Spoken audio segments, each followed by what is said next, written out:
ahead and get started. Please join me for the Pledge of Allegiance. I pledge allegiance To the flag of the United States of America and to the republic for which it stands, one nation, under God, indivisible, with liberty and justice for all. We are missing Jackie tonight, but we do still have a quorum. So we'll go ahead and get started. Those are students. Yep. I am Anna Nicolette, filling in for Robbie.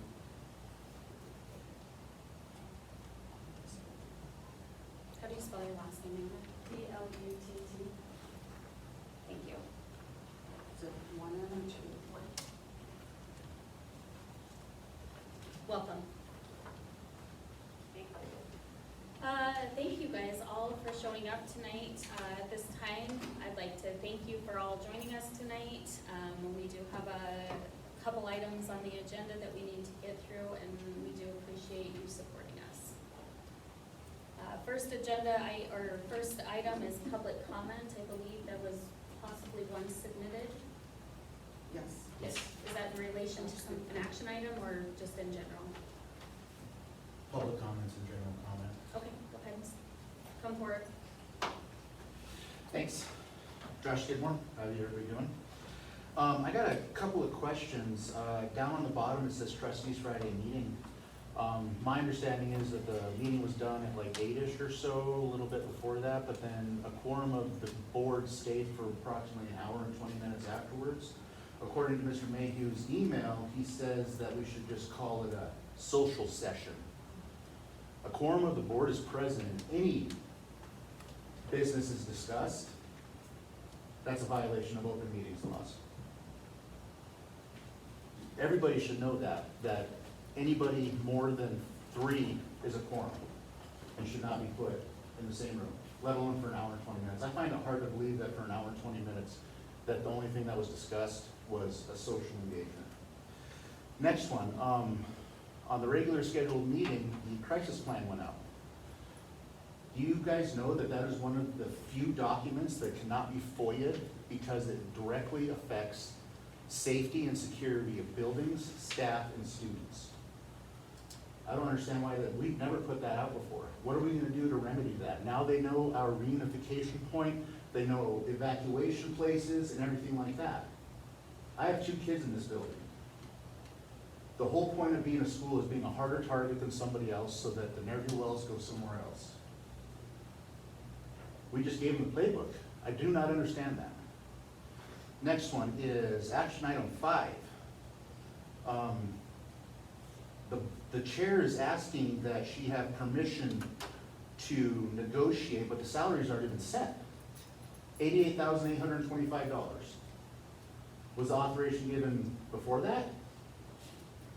Because you can't have a salary in an action item asking for permission to negotiate and do a contract for somebody if it's already been set. And $88,825, $285, that's the top of the limit. We had a business clerk previous that made $72,000 a year. Went through numerous audits with no findings.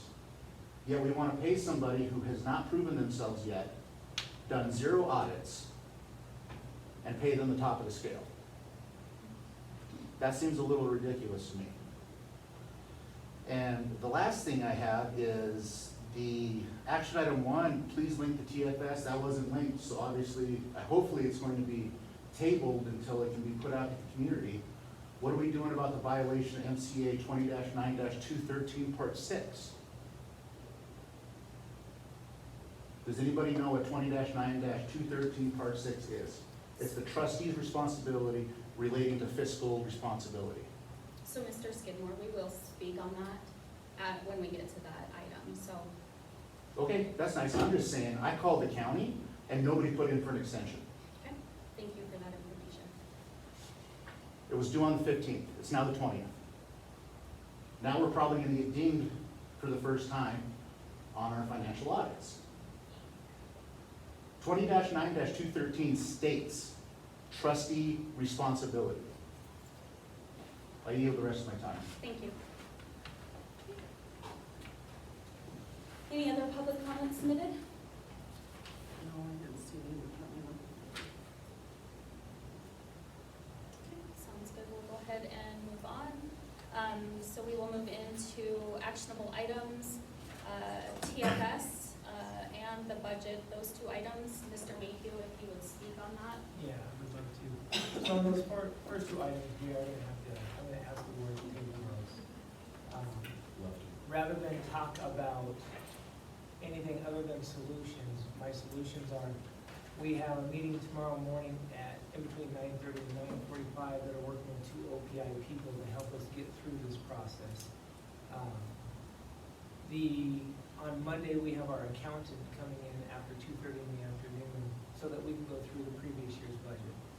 The purpose of all of this is Michelle and I have been working on this for the last few days. Like, when I say working on this, I'm talking about there are 5 of us in this office all the time, running reports, going through this stuff. We can't find the flow of how the budget was put in. We can't see where specific transactions have happened, and there's notes in the notebook that don't correlate to what's going on. And so we have reached out to the previous clerk and asked. The answer that we came up with was the solution to go out to OPI and have 2 people walk us through the TFS and walk us through the budget rollout. And on Monday afternoon of next week, to have our accountant come through and make sure every budget is balanced to the T. And so we can start with a clean slate and go through. Again, just using a first name, Mark. Mark is the guy at OPI that assures us that we can get through this tomorrow. And then our accountant has assured us that he can get our budget back to where we can see it. I would invite each and every one of you guys to schedule an appointment with us and come up and see it. I would love to share it with you and share the notes with you so that you can see what we're working in. There are sticky notes all over the place. And we can't piece it together with 5 of us. And so we're gonna count on some experts to get us through this last hurdle.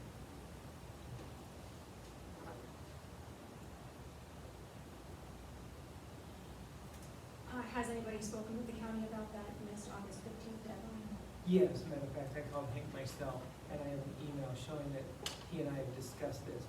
It was actually due on the 15th, which was a Saturday, and he said, don't worry, everybody can turn it in on the 17th, but I'm gonna extend you a couple more days as well, because I know the clerk was just hired, and I know you were just previously hired as well. Was this budget meeting notified publicly in the Western County News? Yes, it was, right, again, I sent that email out, and if you look at that, I just laid the sheet on the shelf yesterday showing that was sent, and I have the email again recording now, Would you forward us that email from him, please? 100%. Any other questions on the budget? I have one more question. So policy 1400 says that we need to meet daily until the budget is approved. How are we addressing that? And it's completely up to you guys, if you guys want us to, again, 48-hour notice, right? Well, it And that's says what maybe continue from day to day until the final adoption of the district budget. and so I can give you guys a day-to-day update however you'd like to. If you'd like to meet every single day at a certain time, we can do that, we can put it out, we can put a public notice out, we can put it on Facebook, put it on our webpage, however you'd like. Until the accountant goes through the budget, I don't feel comfortable saying this is how we roll the budget out. Because we cannot figure out where certain aspects, there's line items that say, expected budget, amended budget, and we can't find, the amended budget, we can't make sense of some of those numbers in there, and we can't. And he assured us we could. I think Chelsea's right, though, that we are required to meet. So, I think Brett, how do we want to handle that? Are we wanting to all show up and meet? Are we wanting him to send updates? well, I think the requirement is we have to meet For the public, for Yes. this. so. Until the final adoption of the district budget. So we need a 17th. Start tomorrow. Correct.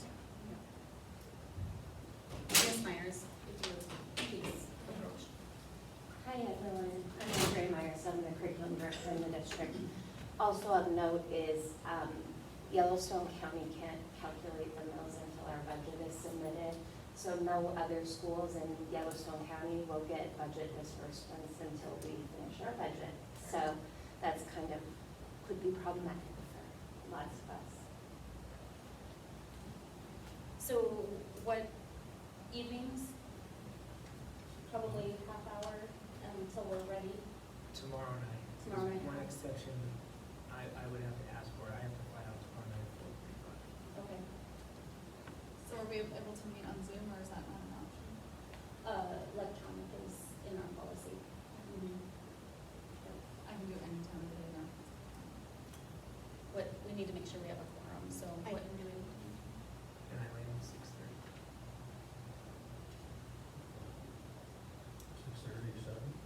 7 would be the best, just in case there's any delay from.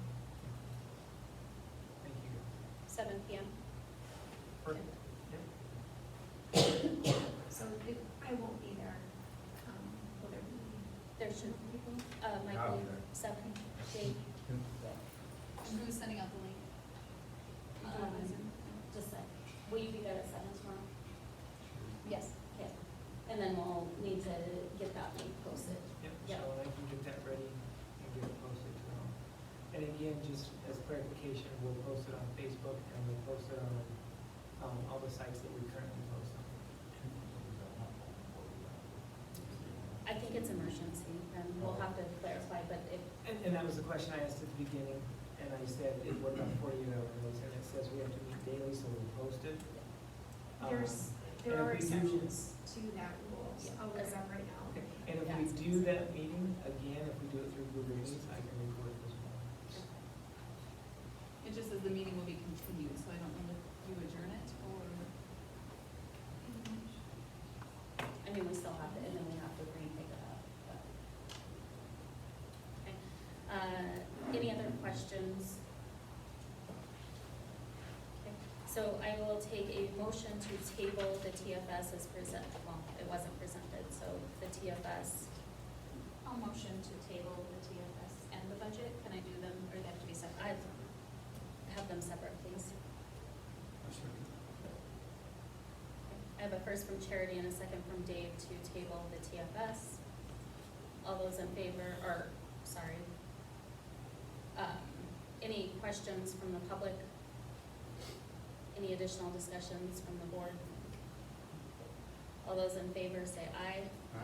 All those opposed, same sign.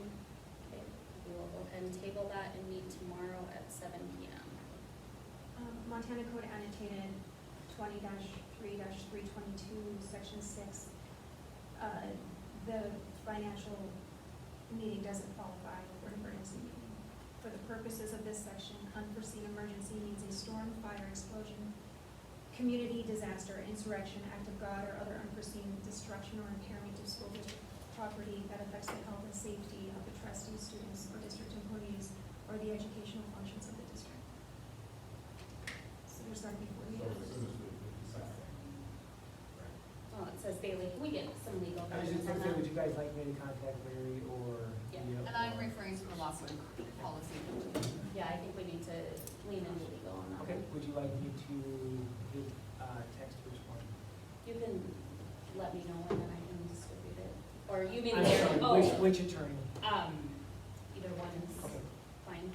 I don't think we have to meet daily, it says we may meet daily, and that Montana Code annotated is the authority on this, that it doesn't qualify, so I don't think we need to spend money on asking a legal question on this personally.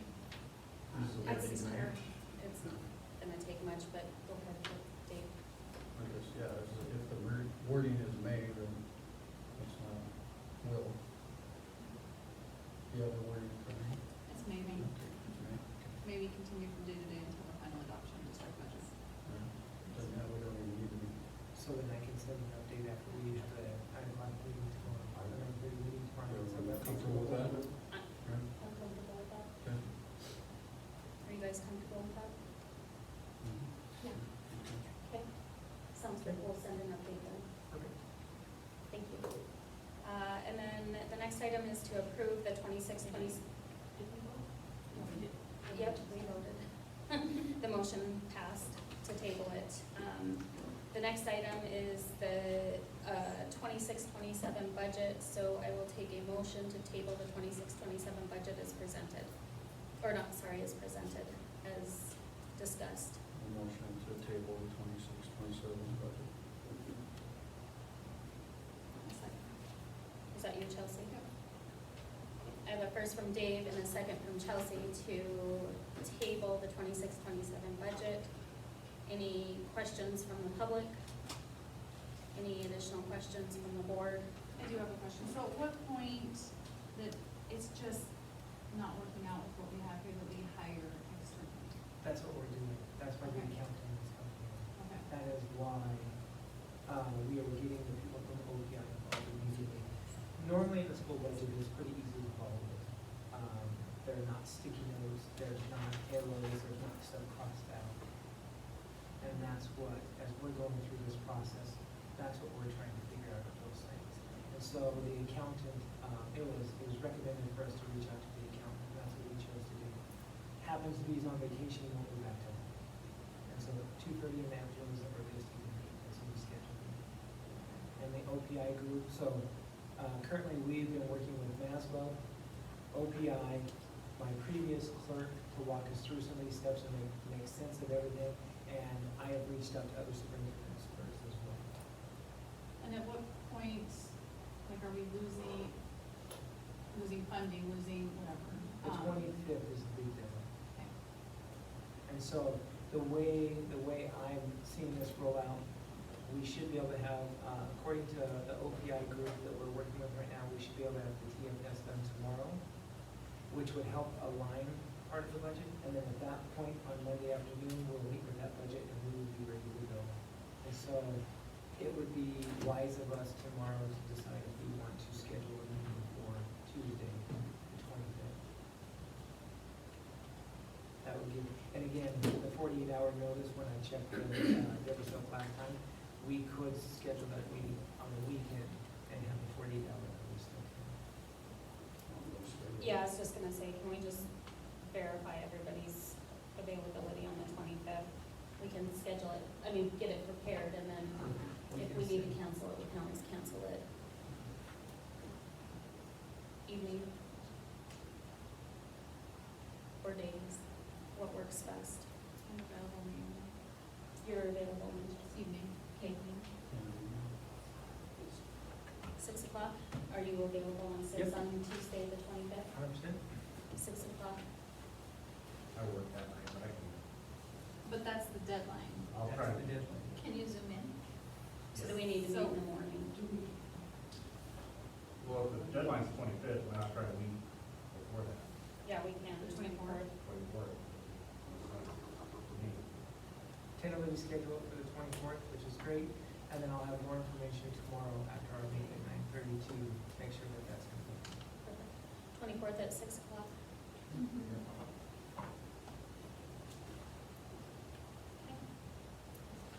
I still had the motion open. I had a first from Dave and a second from Chelsea. All those in favor to table the budget, say aye. Aye. All those opposed, same sign. We'll go ahead and table that. Ms. Poole? Yes, I just point of clarification, so we're gonna hire an accountant to, and also offer top dollar. And I'm just a question, are we getting into general budget with legal costs? So just a comment. Thank you. Thank you. Okay, we'll go ahead and move on. Discussion and a possible motion.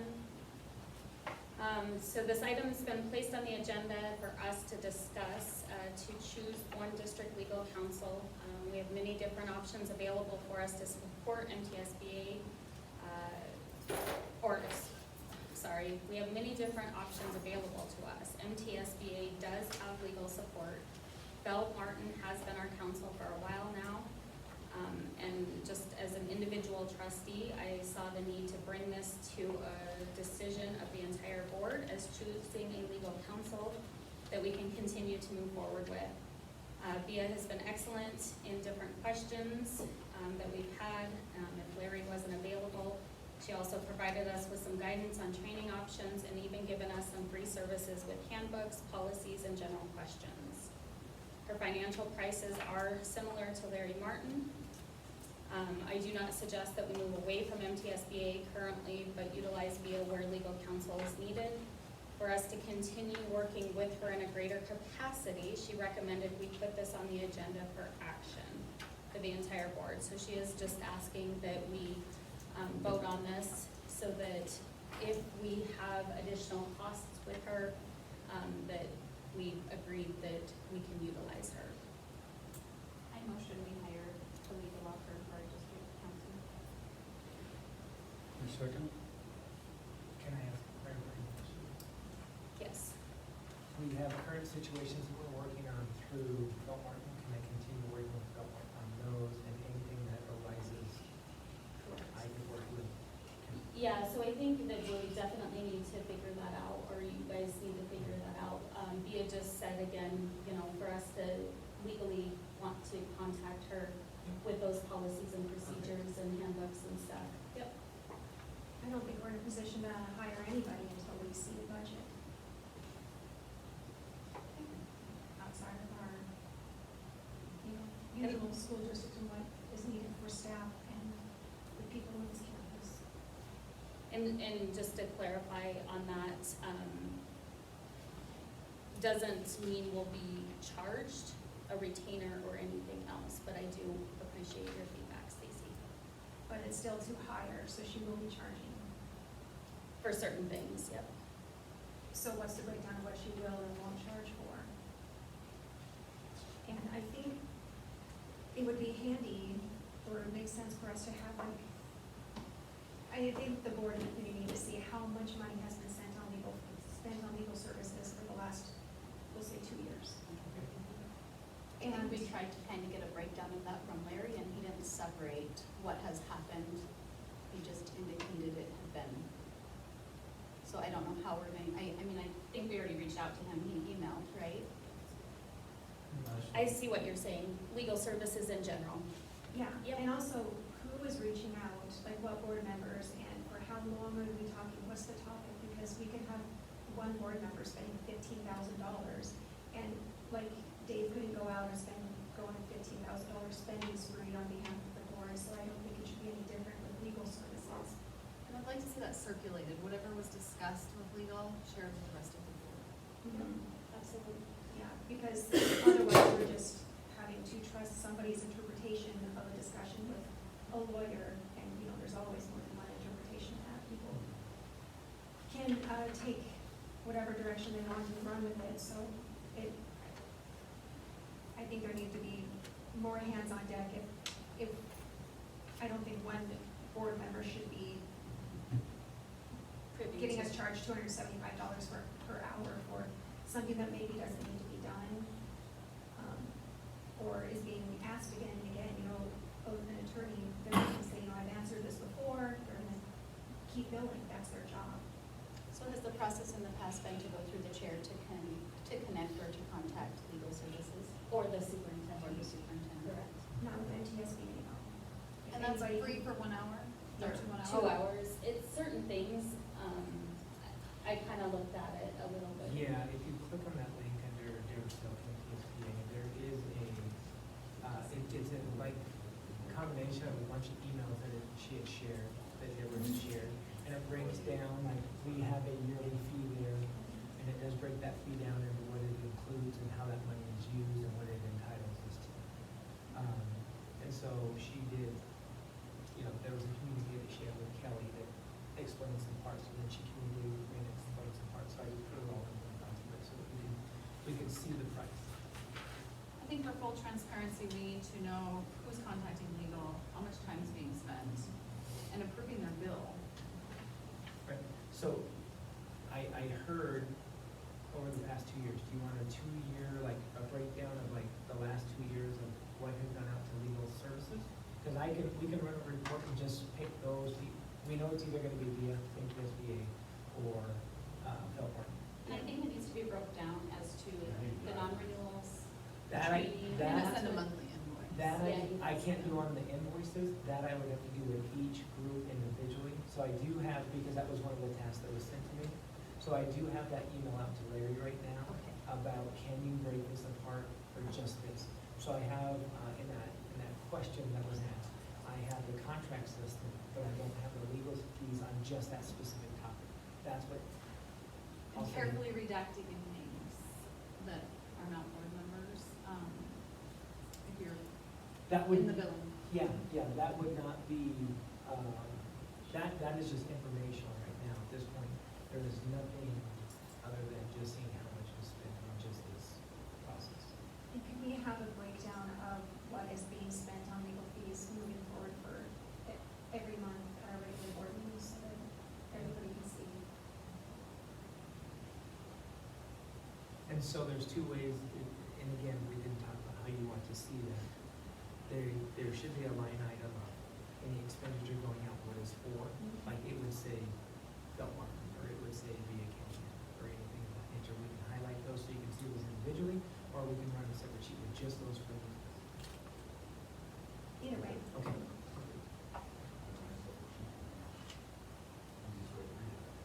Say that again, I'm sorry. I was thinking, like an invoice, the monthly invoice that we get, Yeah. attaching that to it would be the easiest way. to Yeah, do it. that's exactly what as we move forward, that's exactly what we're gonna go into with what they're being spent on. And that you'll have to redact, because he will in the billing, like anything that's discussed. you'll have to Right, redact but it these. would just be Belmar, is what we would see. You wouldn't have a clue what it was based on. Any other questions from the board? Okay, I had a first from Charity and a second from Dave. All those in favor to be able to work with via, say aye. Aye. All those opposed, same sign.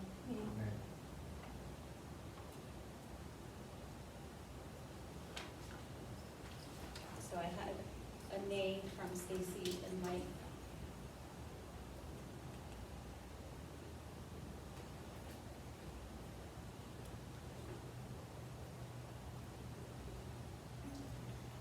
Had to do the math really quick, so that motion carries. We'll have the option, and we do need to have that discussion, absolutely, Stacy. Discussion and possible action, on legal selection for board training. We've talked about this a couple of different times.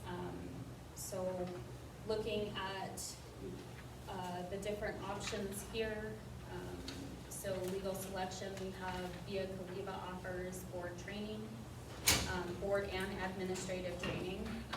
MTSBA offers board training and administration together. And Larry Martin offers legal training also. I motion to move forward with MTSBA for board training since we just got them a check for $13,000. I second that. And and again, did you see the fees that were with that? Additional fees, correct? Right. So that's not included? No. Mm-mm. No. So it'd be $750 plus travel expenses for every state. And then Larry Martin pushed out that his firm would do it for free, and then VIA is the $275 per hour, and then $125 barely what comes in post travel expenses. So Belmar is free? Right. Or would we use them? It's a board decision. Can I, Just one second. Felt Martin, you're not gonna get a very good training out of it. Been through it, I would either do NTSBA or be a Caliva. It's very dry, very monotone. So I have a first from Stacy and a second from Chelsea to go with MTSBA for board admin training.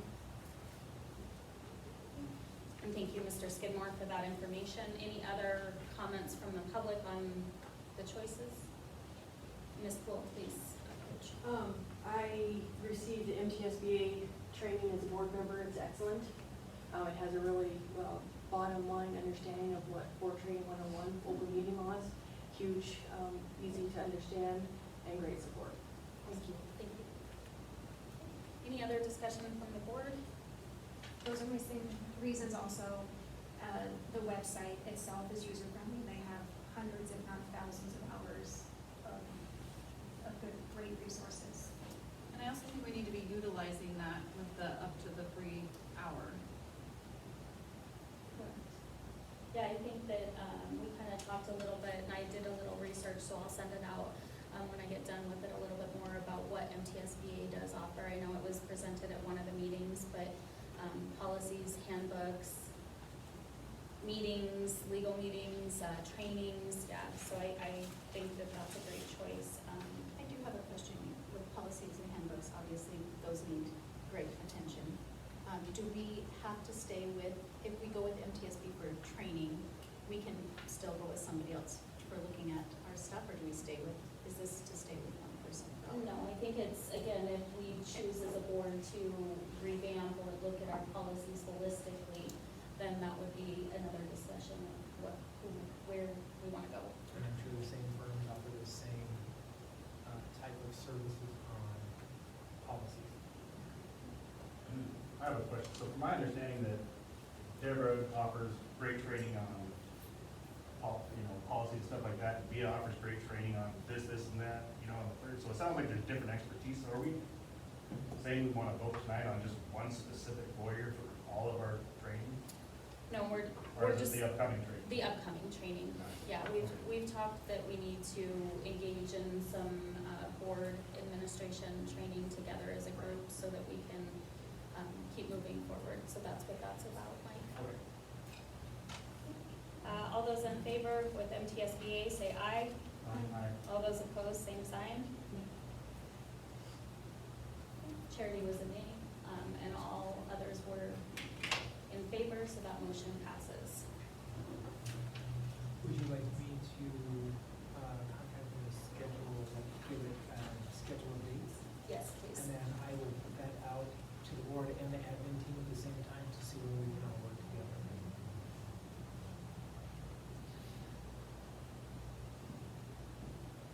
Perfect, thank you. So Mr. one of the questions they're gonna ask me is, do we wanna do an evening, a Saturday, or anything of that nature? What would you guys prefer? Evenings? Just the day. Whatever you guys. And it can be recorded, correct? If you record it. Yeah. I will ask, I'm sure, They but I will ask. usually Yep. can be. Yeah, we had actually a board training. Yeah, it'll be publicly noticed as a board work session. Right, There right. is one done early in May, and that one is available online also. Nice. Did you get your, I got Answers. evenings, and, yep, I'll make sure it can be recorded. perfect. Okay, the next item is to approve, the authorization to work with legal counsel, on the business manager contract terms, including salary, health insurance, sick leave, vacation leave, employment days, and related job description provisions. My motion to give the chair authorization to work with legal counsel on the business manager's clerk's contract terms. What do I have to say on that? Salary, sick, vacation days, and employment days. And that's fine. A second? Okay, so I have a first from Charity and a second from Dave. Any questions from Ms. Myers, please come forward. This is the whole thing.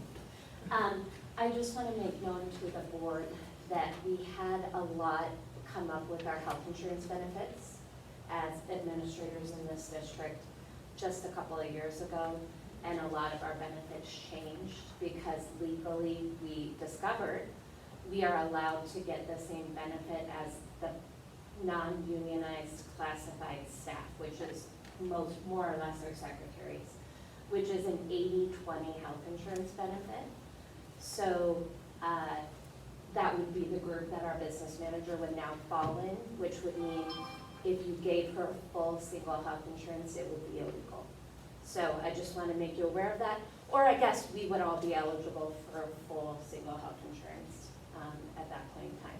So that would be problematic potentially. Thank you, Ms. Are you referring to the 12-month classified employees one? Is that what you're referring to? Yeah. just so you know, they do have the copies of all, so that's what she's referring to.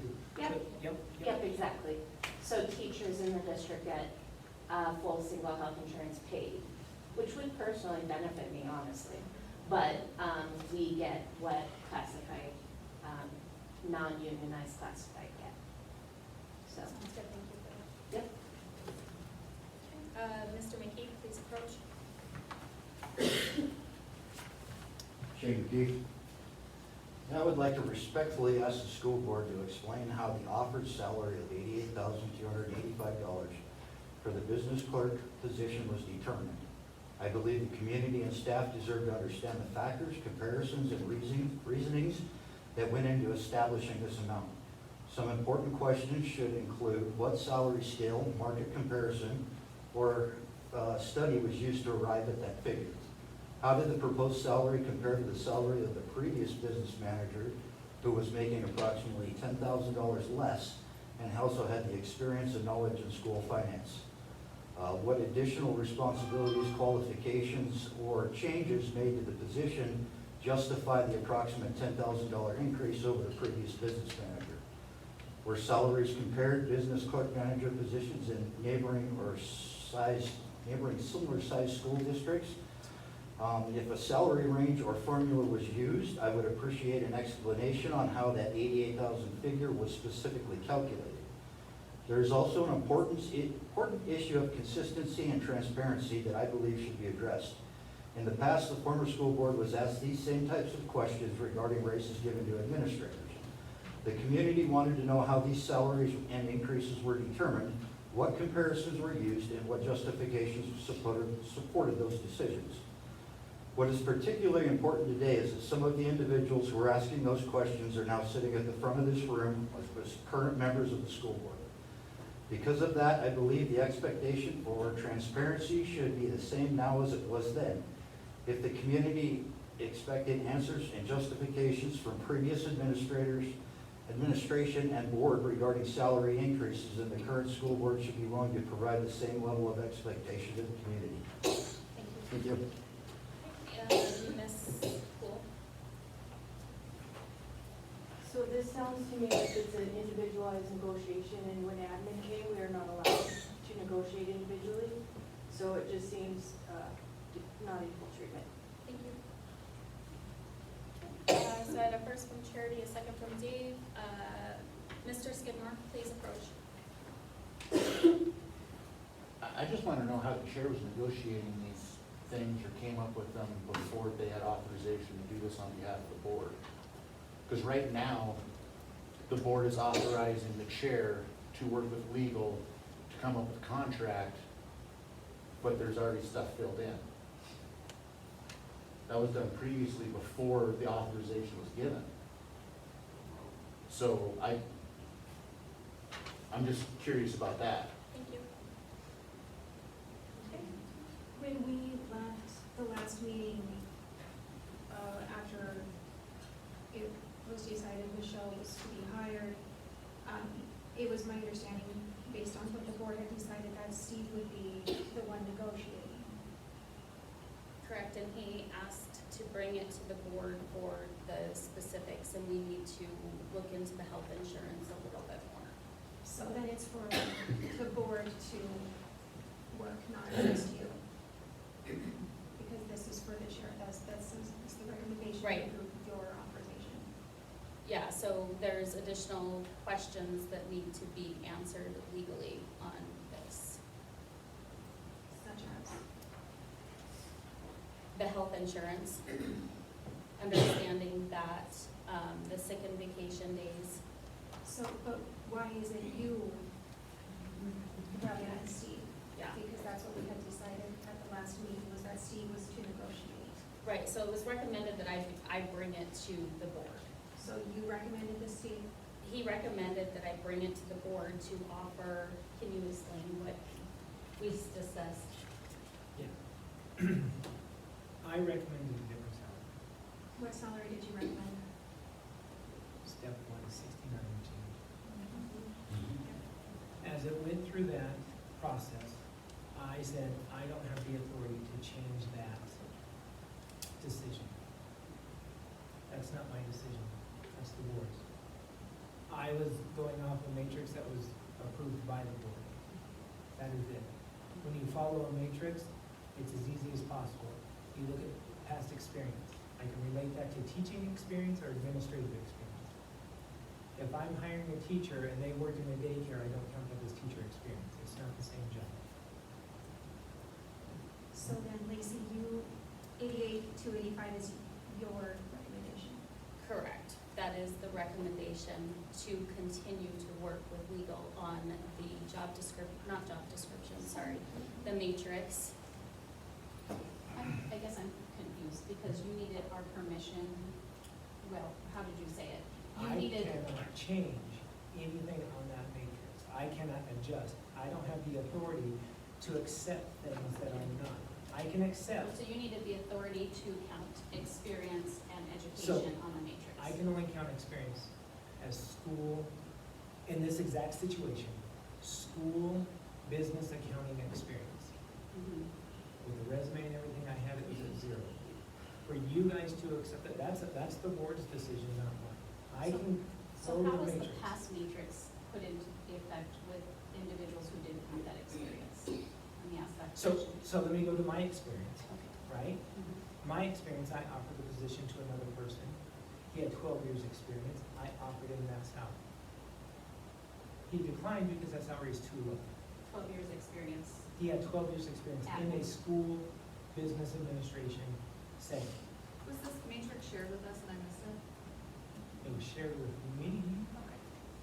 but it's public knowledge. I think it was last year. Miss Wilkie.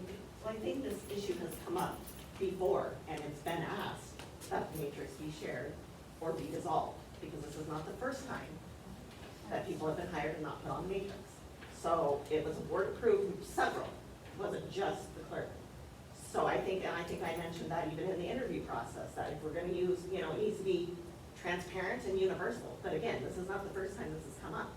So we have these matrices, so if we're not gonna use them, which I agree, they don't all, the people, the applicants don't fit on the boxes that necessarily were created, but then they shouldn't exist if we're not gonna use them. Correct, yeah, it definitely was something that needed to be looked at. Ms. Mullenberg, will you please approach? It's Meilenberg. Mullenberg, sorry, Before the meeting, I knew this was gonna be a hot topic, so I did print the matrix if anybody would like to look at it. So this is what was approved.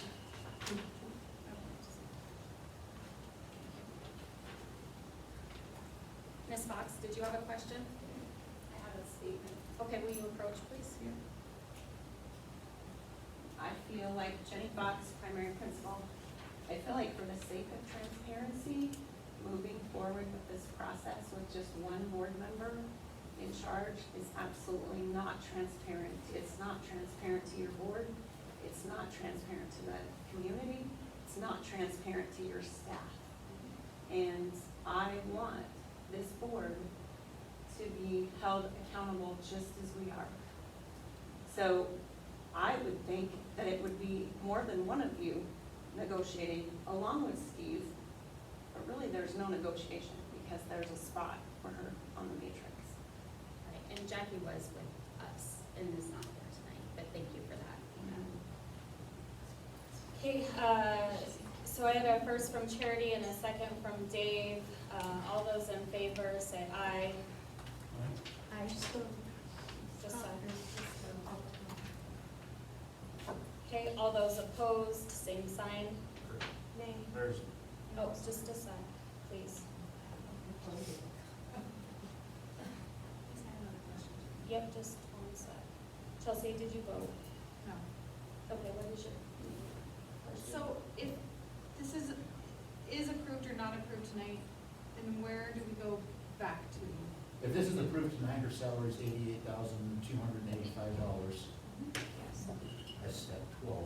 And I didn't put that in my motion, so. No, I think that your motion was to allow us to work with legal, correct? Yes, and you always bring a contract back for the board to vote on, correct? I believe I have as many as I've had. So what the motion is for the chair to work with legal to come back with a contract. And that contract will have $88,285 in there as her salary. Okay, Because so it's going if to it's legal to voted down- figure out the Mr. days Skidmore, off. can you please? Point of order. So Wait. if it is voted down, what are the next steps is my question then? What If you bring the contract back and the board, Well, or this note, This is voted down right now, what happens? we would need to have another meeting and because we've already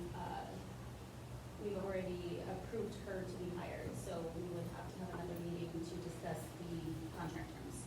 We wouldn't have to have another meeting, we could appoint a committee to work with legal counsel, and there's other options that we could decide right now. You also already scheduled another meeting next week, so get on there. But in the meantime, she's working. What happens? Well, she's working on the contract right now, she still has her teacher contracts, I believe. I'm fine with, as long as the girls involved, they're going to work out the matrix and. But what Stacy's saying is it has to be that 88,000 in the contract. If I didn't put that in my motion, you think it still has to be the 88,000? I think it's still, because she's going to bring back a contract, and it's gonna have the salary in there.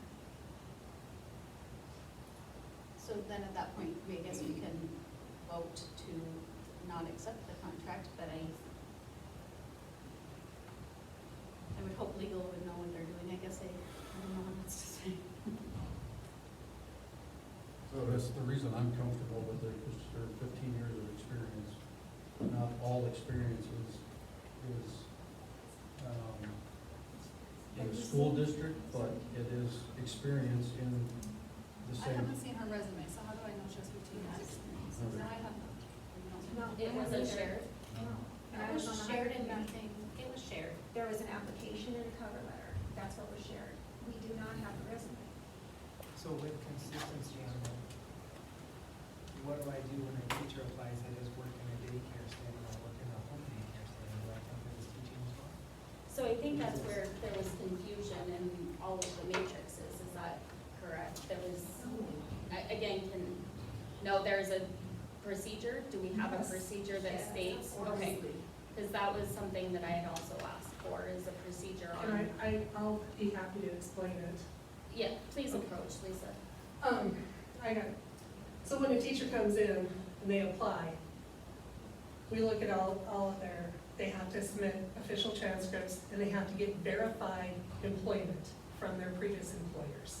So there's a form that they sign and the school sends to those schools. If they worked in 3 schools in 7 years, then we send it out 3 times. But we only offer teachers 7 years of experience when they come on to the district. So therefore, even if they teach for 15, 16, 25 years, they start in our district at step 7. And it's public employment verification. So if they work at a Montessori or they work at some kind of offshoot school that's not accredited, that does not count towards their experience. Me, an example, when I was hired, I got 0 experience. I have 20 plus years of running businesses, being secretary, all that. I got 0 experience because none of it was in public education or a public employee setting.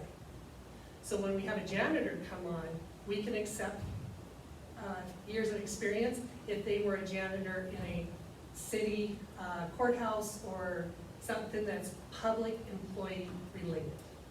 Lisa, can you email me those procedures? Because we asked for all of that and we've never received it, so. Unfortunately, some of this is not all written down, it's just how it's done. The 7 years experience is in the, MOU. yeah. I got that part, but So, we asked for all this other stuff that you're speaking of and we haven't received anything. So if you have anything, that would be amazing if you could. all I can do is type up the steps 1, 2, 3 and send it to you, so. So there's no current policy? When some of the stuff that happens behind the scenes is routine for us to do in the admin office. I've been doing it I have very little experience compared to others. I had 7 years onboarding and getting these verifications in and out of our office. Now in payroll, I get the honor of double checking what has come in to make sure that those transcripts and employment verification add up to what's offered to that teacher. So this is no different for our paras. If they come in from another situation where they're a para, we jump them up on the steps. They get no more than the 7. Our secretaries, the same way. We have some come in with experience, they got jumped up on the steps. Everybody else started at ground at 0. I think that's hard when there's nothing in writing as to what that looks like or where people started, I guess, for me to. So when these matrices were redone, was it last year or the year before? There was not a true matrix for some of the classified staff, secretaries included. So it was very confusing on when we got a raise, how we got a raise, and how much. So they did a lot of work on these matrices, and with my current salary, it didn't match up with my 6 years. So to match that current salary, I did jump up, I think, to 10 or 11 but they couldn't pay me less than what I already was making. So that's where you'll see some inconsistency because they took the time to create a matrix that we all could work on, so it's consistent through all job classifications. Is there anything else? Is there any questions on the insurance I can answer? Because our insurance is very complex, and it is very set in gold how that is handed out. If you're a classified employee, you get the classified coverage. If you're a teacher, you get teacher. If you're not supervising students, but you're supervising adults, you get the admin 12-month. And then the paras have their own. So there's not a lot to deviate, and I don't know how anybody is submitting wrong insurance. I have to submit forms to EDMS, to ACA to make sure everything's accredited. So if there's any questions or you guys need me to explain the insurance papers in there, that is a very strong point that I can do. Where do I sit on the insurance? What's that? Where do I sit on the insurance? You sit on the classified 12-month. Thank you. So, Actually, Mike, go ahead first. I was gonna say, I don't know if this correlates to school stuff, but in my job, I work as a pipeline controller. So a lot of times, there's policies written, but precedents, if there's a precedence, that can either be added into the policy or even supersede the policy. So if there's a certain precedence that's being set from what I hear, I think that needs to be addressed and included, or I think that's. it needs to be addressed for sure. I think that's all the things that we need legal to tighten up all of our things, because everything's, as we're discovering, not consistent. Some of this is from us going from K-8 to K-12. Yep. And when we jumped from the K-8 to K-12, we were so busy trying to get this open and ready to go, that some of that stuff, I would love more SOPs in our office. I would love them. We just have not had the time to put all of our knowledge on paper for everybody else. But those are the steps that are passed down from secretary to secretary. I refined some of them, Mariah refined some of them, and Kisa blown it out of the water. She's amazing. So please keep that in mind, that we're trying to get out of that K-8 mentality and get into a K-12 Class A school mentality as a district. Sounds good, thank you, Lisa. Ms. Poole, please. 2 things. The first is, I'd like clarification because I think I just misunderstood. We are doing 2 different things with our, let me actually go back to me because I'm focused on me right now. So if we go off matrix and we decide to go off of how many years are allowed, so does every employee that was brought in on the matrix have a room to go back and negotiate? I was not allowed to negotiate as a teacher, had far more years experience than I was given. And so does that, I had national consulting, I had state work, I had school in public, years in public school. I think that opens some really dangerous waters for us. But I'd also personally like to know then, what does that mean for me? And we have all kinds of people that would fit on that. I think we have a matrix that was voted on, and that's what we need to be sticking with. That's what we stuck with when I got brought on. Here's a matrix, and that's what I get paid with. I was allowed 5 years coming in. It didn't matter how much experience I had, nationally, state level, and locally. And you're talking about when you went from teaching to an It administrative? doesn't matter, it's a matrix, it doesn't matter which position I'm talking about. There's a matrix that was set up Right, for the position that I was applying for. I had X number of years experience verified, but I could only come in because we had an approved, board-approved matrix. So it doesn't Don Chrisman matter. explained to me that you guys could not negotiate or bargain as a group, that So you you're had talking to. about administration, I'm talking about when I was a teacher, which had a matrix. Right, because you guys have to bargain it collectively, to the Right. bargaining agreement. So the administration, to your point, you said you were forced to bargain collectively, and he told me that was your choice when I asked that question. So it was your choice as admin, you are not required to bargain collectively. Was that misinformation? That's not what I'm talking about. What I'm talking about is we have a matrix for this position. Right. We need to stick with it. We need to honor what is being accepted as experience. And if we are, if I may say, and I don't mean this personally, but if we are accepting years and years of experience, but we now have to hire an accountant, that's concerning to me. Top dollar and an accountant and getting into our general fund. Our general fund is for our kids in our classroom. We have teachers that we know that we do these certain labs year after year. Let's say, for example, chemistry, that I don't know if we can fund. We're getting, in my opinion, we're getting dangerously close to impacting our students, and much of what we're talking about, meeting after meeting after meeting, is not about students. Thank you. It's from two different schools, a public school and a private school. And my teachers drove and met me in Wyoming from Colorado, and I met with them there, and then on my personal dime, brought back 300 and some costumes to be borrowed to make our production of Aladdin happen.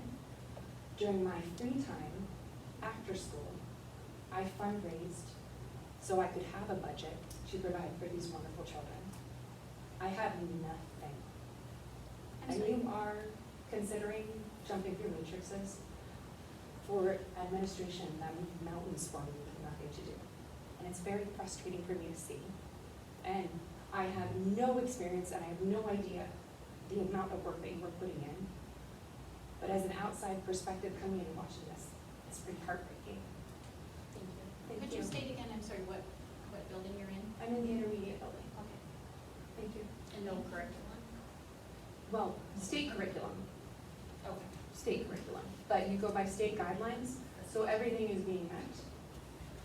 However, we are specialists, so some of our curriculum books were just approved to be ordered for our students in the last week, which means the funding that you have had to have frozen because of the current situations. You have teachers that are not allowed to make photocopies and our copiers are restricted, but now they are having to photocopy and share booklets because all of your students do not have the curriculum to work with. And that is not their fault, and it's not your fault, but it is a financial crisis that is now trickling down and directly affecting students. And that's just week one. So we're playing catch up from a budget freeze, which is necessary, and all of this is really hard. But it makes, again, it really makes this discussion of salary and not using the matrix very frustrating from a ground level point of view with no insight as to what we're dealing with. Thank you, I appreciate that. Thank you. Any other questions from the board? So, yeah, I have a quick question. So it sounds like we're getting ready to vote whether or not we take this and have legal look at it. Sounds to me like there's a possibility that this 88,000, it's a good possibility that this 88,000 may not get approved, correct? Correct. Okay.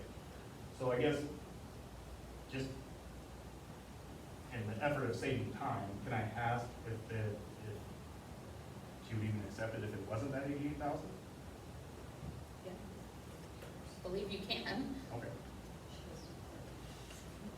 So, Are you asking me if I would? yeah, just, On the because current matrix. if there's a chance that that contract doesn't get approved, and who knows when we can get to the point of getting that contract drawn up through legal and everything else, so it's all a timing thing, really.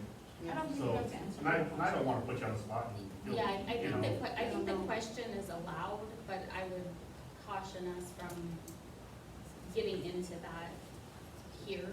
Again, I think, that's, again, why the authorizing, there was a lot of conversations, I shouldn't say a lot of conversations, that's not the right thing. Understanding how to bring this forward, it's not, I'm not stuck on the 88,285. right? Like me as a chair is not on, stuck on that. It was needed to be brought to the board.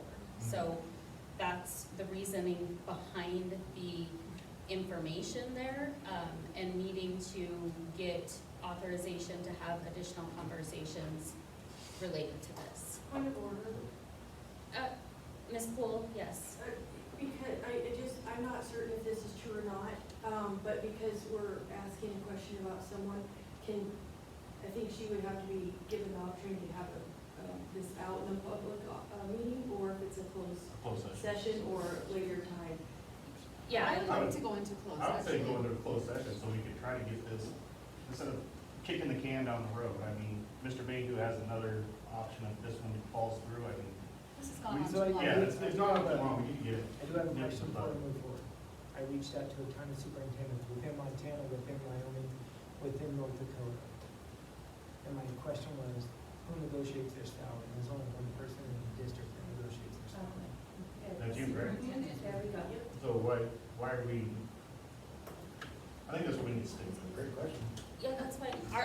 Would you guys like to go into closed session, or would you guys? I would like to go into Yes. closed session. I second that. Some Lizzie, very may I important have questions. a comment? Even though we currently Ms. Miners?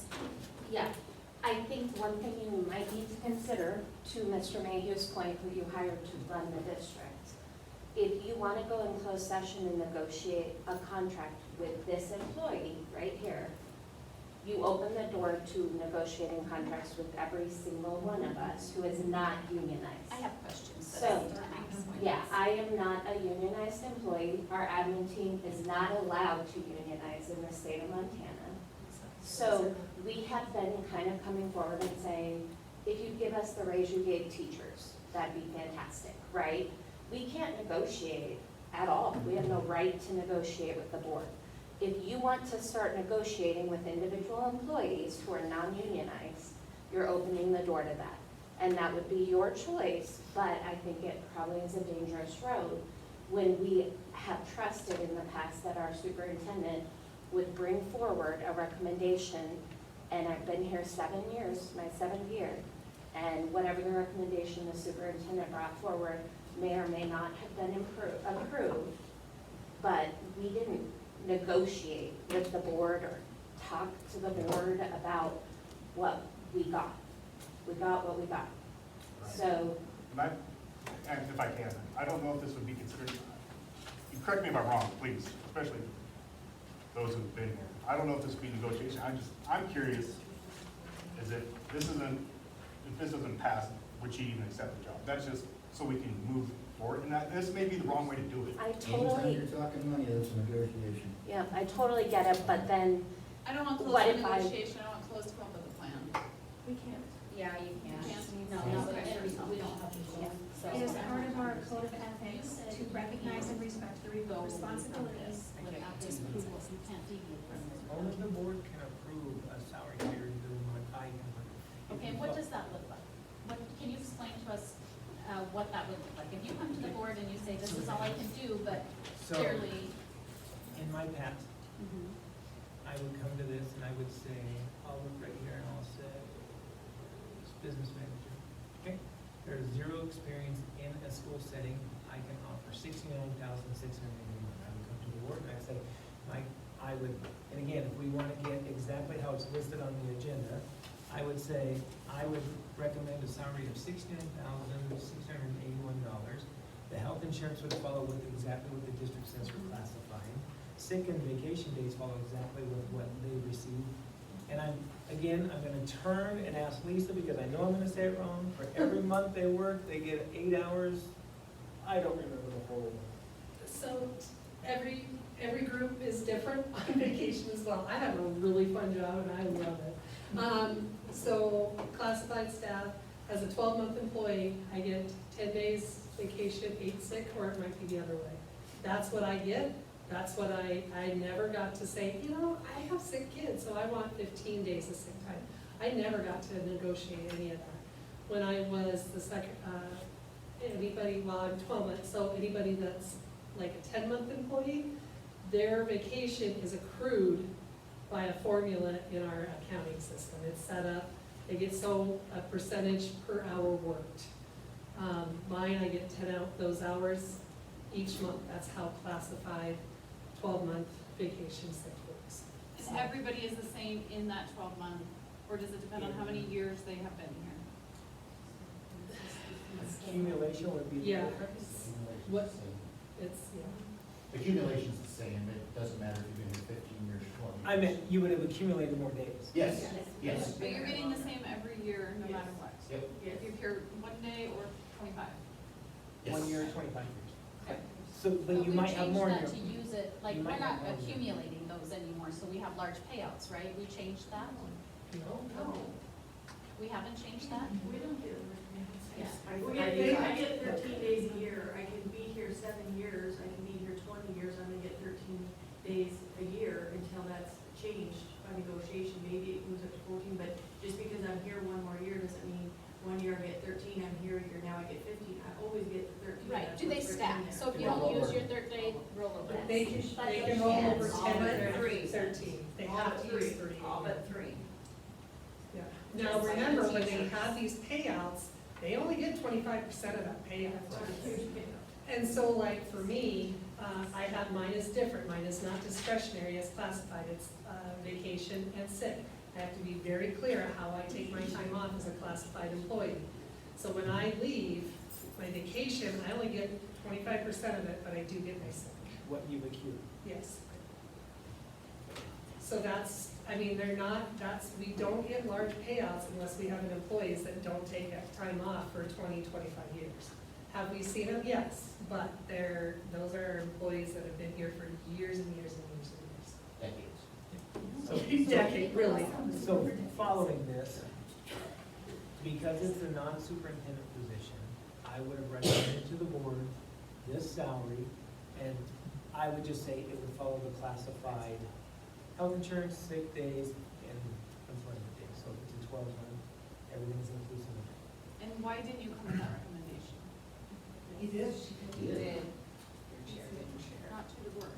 No, we had a conversation and you said that we needed to get authorization. So I think it's I again, can only authorize. correct. I understood you to say that in the meeting, too, Right? that I we can, need that's all I can do. authorization, Anything so- other than that has to go through the board. Right, so I then don't what does have that the- look like? That's what I'm So asking you. what it When would you look like? said that to me, it sounds like from what we're all talking about, that's not even an option, but you The only people that can change that is the board. change what? Change whatever you want to offer. I can't. But I never saw that. Right. That's, I think that's the point that my second point, I got distracted there. We went from 60 what? Will you step Yeah, I went back? from Just nothing. because We I'm went not- from 60, I what have you nothing. would have said was 60 something? 69, 60. 69, but on your paper online, it says 88 or 86. I think the question is, how did we get there if the board, you're not the board? Right, no.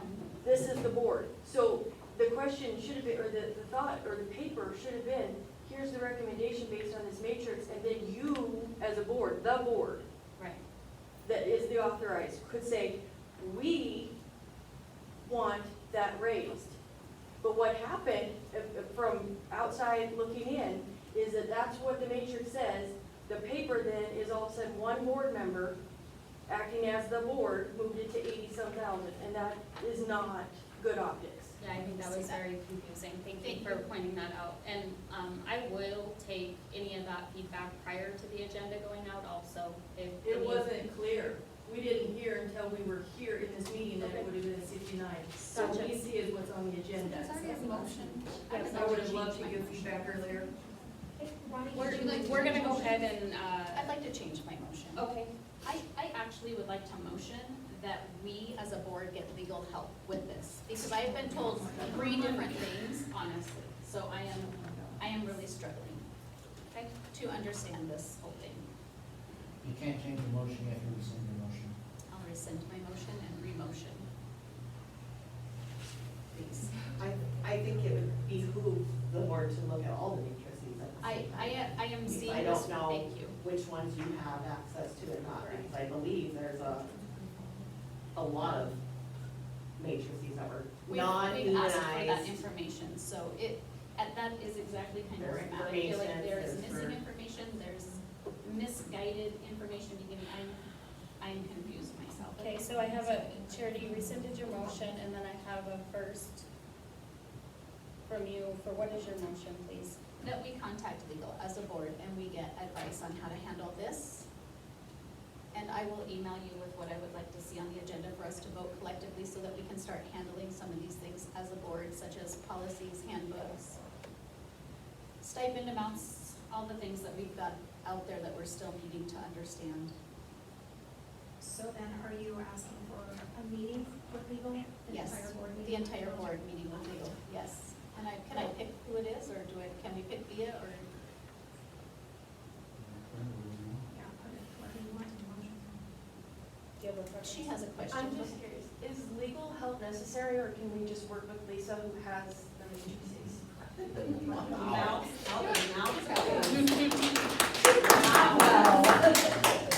Thanks, Joanne. I would like legal present, but yes, Lisa, I mean, you have the matrices. I would like legal present. Okay, so I have a first from Charity to get legal advice for the entire board on how to handle, excuse me, these things. And then did you have a legal guidance via? It has to be Bia because you guys voted for Bia to be your lawyer. A second? Okay, not hearing a second, that motion does not move forward. I would like to make a, can I motion it on again? I Yes. would like to make a motion to have Mr. Mayhew work with Michelle on her contract. Okay, perfect. So I have a first, oh, just a I'm second. sorry, can we add like a decision by such and such date? By I the mean, next meeting, have a, I haven't. what your recommendation is. I can't deviate from the matrix. Can you give us your recommendation My right now? recommendation is a salary of $69,681, following the classified health insurance, sick, and vacation days as everybody else in the district. We can And vote on this health that. insurance? We can So- vote on that right now. So, And this health insurance. so can I see that right? Just so I can clarify that it says, making sure that it's the 12-month classified employees. At 80/20, right? And again, my job is super simple, you guys. I have a matrix in front of me, I know exactly where it has to go. I can't deviate from that. That's my motion. Okay, so can you repeat your motion, Chelsea, please? My motion is to have Mr. Mayhew work with the district manager and clerk, on her contract. Okay, bringing it, Including the matrix, the health insurance, and the sick and vacation days and employment days. I'll second that. And to bring back the contract for the board approval. okay. Which is what we originally agreed to last meeting. Okay, so I have a first from Chelsea and a second from Stacy to have Mr. Mayhew work with Michelle on the contract, including matrix, health insurance, vacation, bringing it back for board approval. Any comments from the public? Any additional comments from the board? I do. I just want to remind us all that the Code of Ethics includes work with the other board members to establish effective board policies and to delegate authority for administration to the superintendent. Recognize and respect the responsibilities that are properly delegated to the superintendent. Remember always that my first and greatest concern must be the educational welfare of students attending public schools. There's been a major deviation. All those in favor say aye. Aye. All those opposed, same sign. That motion passes. I was an aye also, thank you. Go ahead and move on to approve minutes.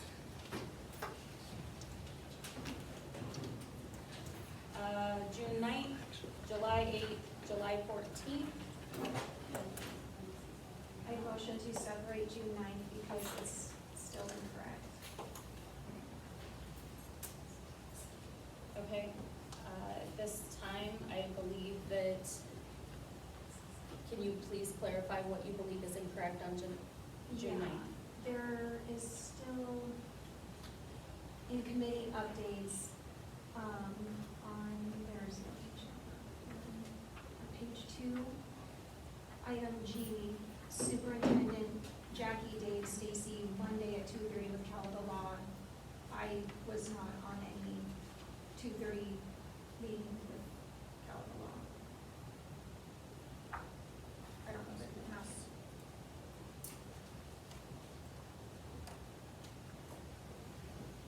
Keep going. Does that ring a bell? June 9th? It just says Monday at 2:30 with Calico Law. And yeah, that's the board meeting, June minutes. And I had brought this up the last time too, as a basis to not approve this, but it's not crossed out or clarified or anything. Okay. So June 9th is meeting to be updates. Stacy, will you work with Michelle on what you just stated, please? Yeah. Okay. So we'll exclude June 9th's regular board meetings. We have July 8th, July 14th, and July 20th.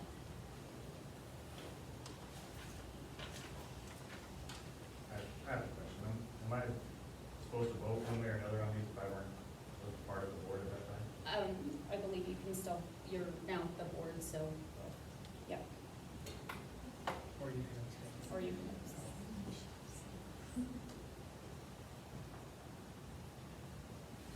Okay, is there a motion to approve the July 8th, July 14th, July 20th meetings? I need a first date. Oh, did you, no, she No, I was just wanted asking to separate June it. 9th. So She'll I'll take- move to approve July 8th, July 14th, July 20th, special board meeting minutes. Okay, I have a recommendation from Stacy and a second from Dave to approve those meeting minutes. All those in favor, say aye. Aye. All those opposed, same sign. Okay, I will take a motion to table the June 9th. Move to table the June 9th regular board meeting minutes. I have a first from Stacy. I will second that to table those. Any questions from the public? Any questions from the board? All those in favor to table the 9th, say aye. All those opposed, same sign. And Stacy, if you would please work with Michelle on those changes. Just for record, I'm abstaining on all of those because I was not a board member. Okay. I was abstaining from the first one. So Chelsea, you're abstaining from all. And Mike, you abstained from the first motion. Correct.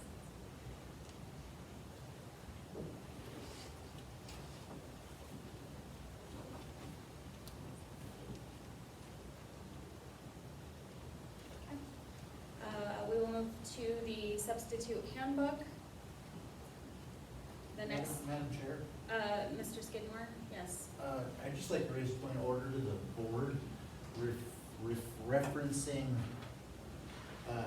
agenda item 5. If I remember correctly, you had a first, a second, but you started the vote, correct? Possibly, I'm not really sure. We'd have to rewind the video to confirm. We were just waiting on Ms. Seymour to vote, correct? Yeah, she voted. No, before we changed the motion. Yeah. See, we had a first and second on the original motion from Charity, correct? And then we started the vote, and you were the one that hadn't voted yet, that brought in the whole discussion. The name. No. What I'm saying is that the point of order is that we're in the process of voting. We need to finish that vote before we can change a motion. That's what I was bringing up. Okay, thank you, Sorry. Mr. Skidmore. Okay, we are going to keep moving forward on the recommendation to approve the substitute handbook. So do we have to go back to 5 and then re-vote on the original thing and then? I thought we did, so, Is that the one that Charity rescinded? Yes, it is. But before she rescinded it, the vote had started on the board, Gotcha. and Ms. Seymour was the last one that had not voted yet. Yeah, let's just go ahead and move to redo it.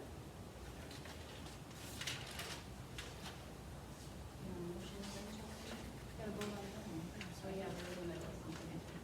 So you just make it fail. I failed, nay. Sorry, I'm trying to follow where we were at on that one. So the rescinding of the motion, we all voted on that, correct? Okay, and so then I'm not following what is going on here. Just redo your motion, I think, correct, Josh? No, Is that what you're you're- wanting to do? It's your motion. Yeah, The very it's- first motion, Charity, where you. She motioned- rescinded. No, her Oh, first. my motion failed, I didn't get a second on my Okay, but motion. the first time you motioned, you wanted to, you motioned to have Lacey work with legal to do this process. Dave seconded, you guys started your vote. I rescinded Chelsea, it. no, Chelsea did not vote. So Nay. then we went into discussion. So that first vote is where it needs to fail. So Which you brings said up nay. another point of order, I'm sorry, that once that motion fails, that agenda item's dead and cannot be amended again. Oh, So, thank you. So we can't vote on it again until next meeting? Is that what you're saying? until it's put on the books and properly noticed. But now, Mr. Mayhew, hearing everything that the board has said, can, on his own, bring a recommendation of this without next you board meeting. directing him to do it at the board meeting, yes. But, everybody remember Florida hanging Chad? Mrs. Seymour was a hanging Chad. Without properly voting, that motion was still alive until you say nay. But since it was on an agenda item, as soon as you said nay, that agenda item is completed and cannot be revisited or amended. If that makes sense. Thank you, I look forward to board training. Yeah, exactly. Agreed. Thank you, Josh, for that. Okay, so are we, So we have to, he's gonna have to put his recommendation Yes. on next board meeting, and we're going to run handbooks now. okay, thank you, that's what I thought we were. We're all caught up, yeah. Thank you, okay. So we're Could gonna, that be brought up on the Monday meeting that we're supposed to be having, so we can get this yes, wrapped up? yes. Okay, recommendation to approve the substitute handbook. I recommend to table this handbook and work with whoever's in charge of this handbook. Lacey, There is MCA laws that are not up to date that are noted in here. I'll second. Question, Yes. Please the, approach and state your name, please. I'm Peggy Anderson, substitute teacher. It doesn't matter to me about the substitute handbook because I've been subbing for over 11 years here. But you have discussed a month ago that you were gonna work on the handbook. You tabled it. Then you tabled it a second time and then now you're tabling it again. I need to know why. Why can't this get done? Chelsea, will you state in your motion why you are choosing to table this? Yep, because pages 12 through 13 need to be updated to reflect the current MCA 41.3-201, 41.3-205, 41-3207, and current Montana DPHHS mandatory reporter guidelines are incorrect. Didn't you say that the last meeting? It was different, it was the elementary handbook, had some things to be fixed, but yes. So how soon is this gonna be finished? As soon as I think administration that's- gets it fixed. I think, yeah, Lacey, right, is the owner of that. And I really suggest that we have one district-wide handbook that would prevent all of this, and just updating one handbook.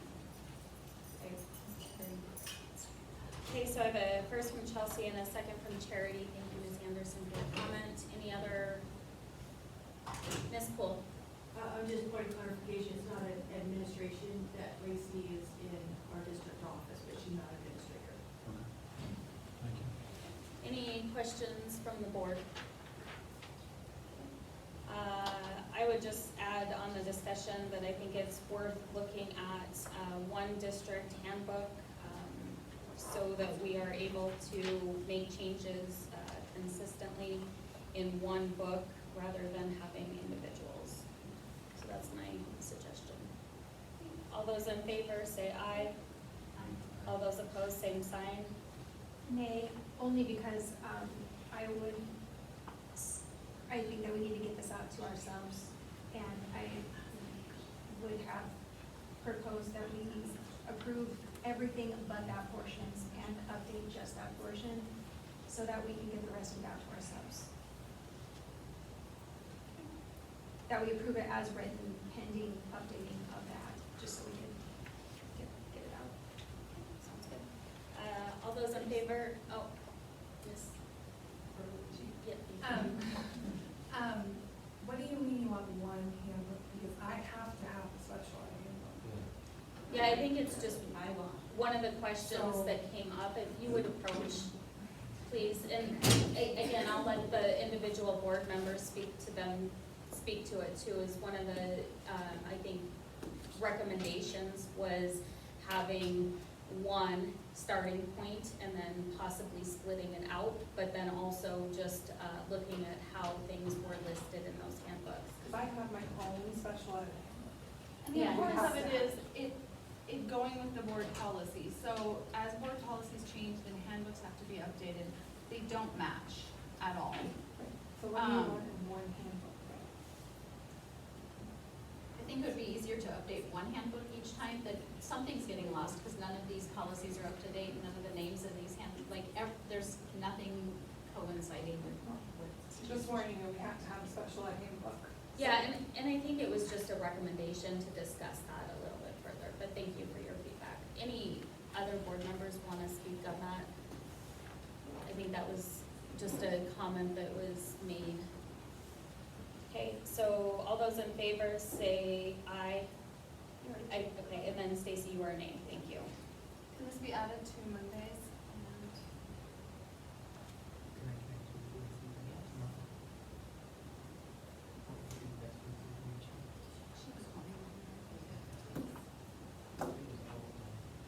Okay. Recommendation to approve the elementary handbook. I'll move to approve the elementary handbook. I'll second.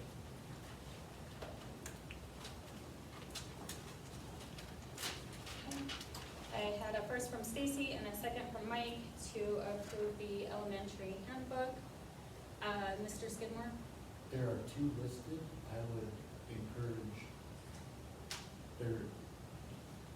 the K-5 handbook, is that what we're doing? Correct. There is one listed as K-5 handbook, highlighted striked out version, and K-5 handbook clean version.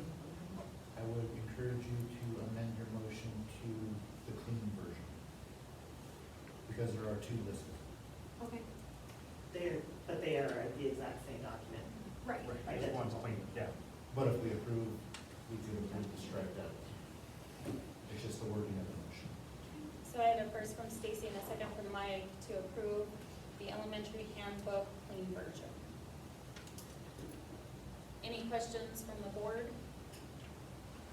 I did have one question in regards to holistically on the elementary handbook specifically.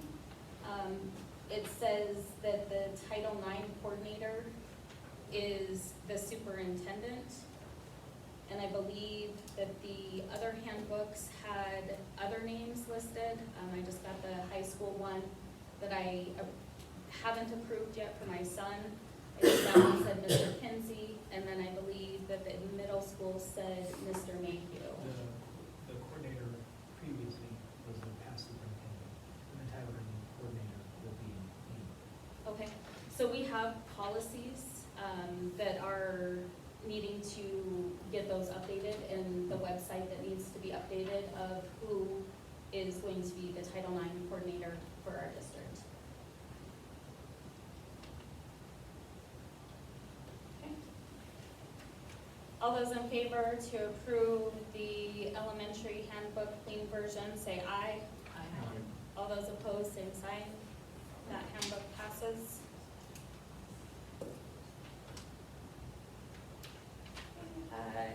item is consideration of personnel hiring recommendations.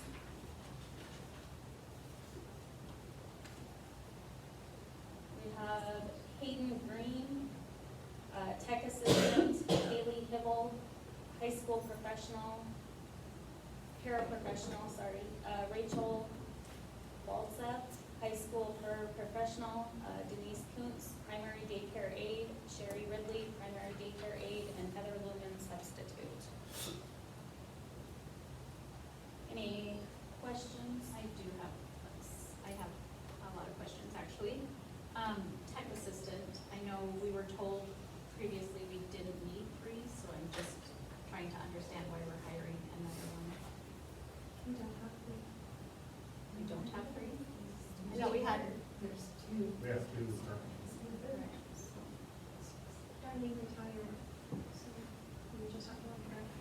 We have an assistant. We have a director and an assistant. who are the tech people? Paul is our director and Nathan Shea is our assistant tech. And they're busy men. Do we have a matrix specifically, or do they go on unclassified, or? They're gonna go on a classified. It would probably be a 10-month classified, or it might be part-time. I haven't seen the request to hire, so I'm not sure. The tech director is on that particular matrix that you were handed by Lisa, and my understanding is Nathan is on an hourly rate. So that is still full-time. So are we adding a position or replacing a position? So my only concern with that would be that I know previously when we lost one of our techs, we didn't replace, and it was my understanding that they said we didn't need 3, and so that would just be a concern. Again, paraprofessionals, I'll just say out loud, there was talk at the last negotiations that they had to do a reduction in force. We've hired 4 now, four more, so I just want to make sure when negotiations coming around that that's not going to negatively impact their ability to negotiate. And then daycare aides, are they considered paraprofessionals? Are they hourly? Are they on a matrix? They're hourly. Oh, sorry, Jimmy, that would, go ahead. They're hourly employees, they are not part of the paraprofessional union, so they are not on the paraprofessional matrix. So completely separate from? Yes, it is a self-funded program. Ms. Gould, would you? Regarding the 2 paraprofessionals that I'm requesting, they are, if you would remember back a few months with resignations, these are replacements for people that resign. We staff our paraprofessionals around our special needs population. We have over 50 students who need care and support, and it would be careless for us to not replace those people. Thank you. Any other questions on that? yeah, so what are we, so if we're recommending to hire folks, especially the primary daycare aides and the tech assistant, what are you suggesting they get paid? I haven't seen the request to hires. The paras will have to look at the, we're really busy in admin, so some of the stuff that you guys are asking, we know we're getting to. All of us up there are in the weeds, I can't even explain it. So Kelly was gonna go through para employment to see if there was any experience. So we are working on where we're gonna put her on, those 2 on the para matrix. No, I know the paras, and they have their matrix, but I'm talking about the tech assistant, and primary daycare aide, they don't have a matrix, so. Where do they start out? Well, the daycare, they follow the para, but they're not para, so we can't, I'm not sure how that works. I'm still There is learning. no matrix for the daycare, that's how it works. So I think his question is, how are you setting a wage? Yeah. It is aligned with the para matrix. So the same beginning hourly. So what are we recommending that they get paid? Where do we vote? So we discussed last time about being transparent, and since the coaches were listed, that we would go forward with, we only talked about the paras. Yeah. And I asked the same question.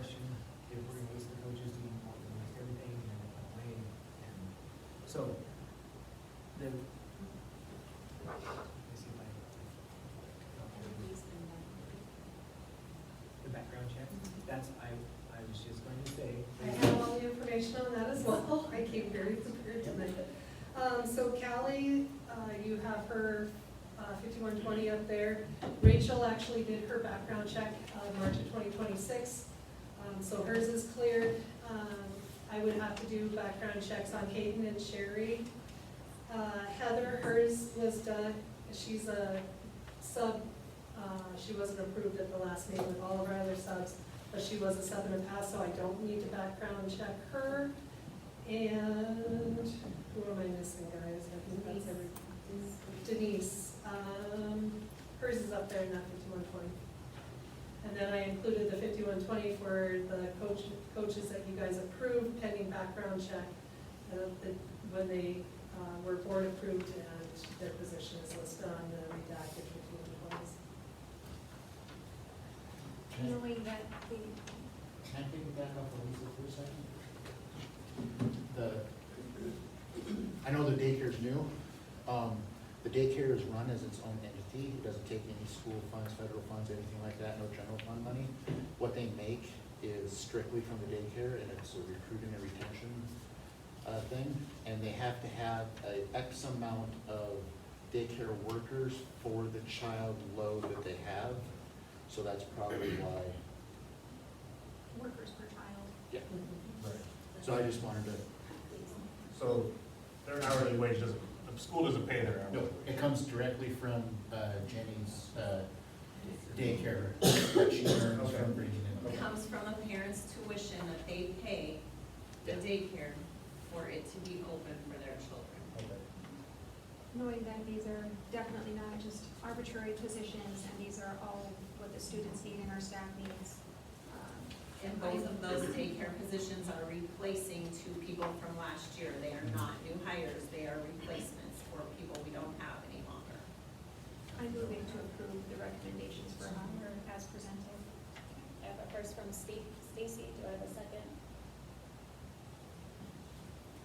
I was second. I have a first from Stacy and a second from Chelsea to approve the hires that are listed. Any questions or feedback from the public?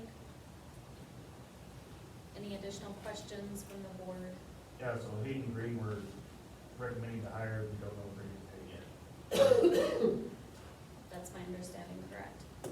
So the answer would be that number, we didn't compare. For the tech assistant. Well, definitely for the two. Right, so I guess the primary daycare, I'm not worried about that, that's not school funded or Can we whatever. separate these? Yeah. Or is it too late? No, we can amend the motion. Stacy, will you amend your motion, please? No. Okay, all those in favor? Aye. All those opposed?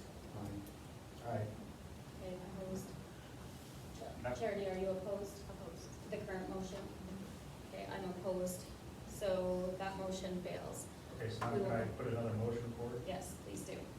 I motion we hire high school paraprofessional, both of them, both primary daycare aides, the substitute, and table the tech assistant so we can get an hourly rate assessed.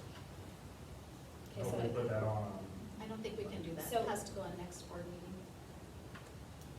Right, so I have that, sorry, my high school paraprofessionals, Yes, both paraprofessionals, okay, the daycare both primary daycares, and the and substitute. the substitute. Okay, you would like to hire those in one motion? Okay, Yes. do I have a second? I'll second. First from Mike, a second from Stacy to hire the high school paraprofessional, the daycare workers, and the substitute. Any questions from the public? Any additional questions from the board? All those in favor say aye. Aye. All those opposed, same sign. That motion passes.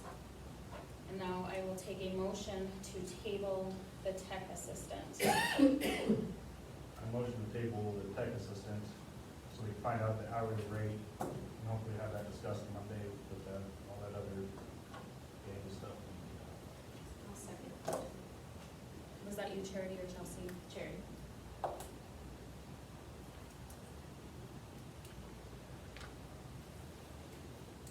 Okay, so I have a first from Mike and a second from Charity to table the technology assistant to gather more information on that wage. Is that correct, Mike? Correct. Any, yes, Ms. I would just be curious if it's part-time or full-time. Like I said, we're so far behind up there, we are working through this, and I haven't seen the request to hire yet. So I know it's circulating, it just hasn't hit certain spots, so I haven't heard hours or anything, but Thank you. I know it's a needed position. Thank you. So, can I ask a question as, I guess as being ignorant here? Why would that be on the agenda for a recommendation to hire with no information? I mean, how does that get put on here and expected to be voted on? It was put on as recommended to hire pending background and paperwork, meaning it's in the works, and you guys are saying yes to hiring them pending that we get all of that done. Sometimes it takes a few days to get that through. I know, when did we talk? It was last week, wasn't it? It was like Thursday or Friday. It wasn't very long ago, and I missed 2 days taking my son to college, so there could have been conversation that I was not part of, and like I said, I haven't seen it, so I wish I had that information to tell you guys that, but, so. I mean, we didn't see any information on, of course, we got the matrix, so we got that information, but as far as like the tech assistant, we don't see anything on there. His name just popped up on there one day with no information about it or recommendation for pay, part-time, any of that stuff, so I don't understand how it could be on here for a recommendation to hire someone that we know nothing about. So, I would like to see it more complete of the background checks pending or they're done, and if we're listing coaches' wages that were requested, are we listing everything? It just needs to be consistent. I would like to see it go back to a spreadsheet like we've done in the past with additional information on that spreadsheet. It's a little easier to manage in the business office between Keisa, myself, and Stephen Kelly. And then that way it's just a link for you guys on there. But to get additional information out, I mean, this is a lot of, just going back to the request to hire personnel recommendations. And then we can, on a spreadsheet, I can create something that has, well, Keisa would because she's amazing at that, that has all these details that you guys want. So then you would be able to see where we're at in the process, so. I would just be curious if that particular position was advertised within our school district also. I don't remember seeing it. I'm gonna piggyback off of that and ask that we can see that for everything that surrounds those kind of, like, that they have been advertised in-house, or, I guess, yeah, that's been a question in the past previously. Or advertised period, is that an Correct. advertised position?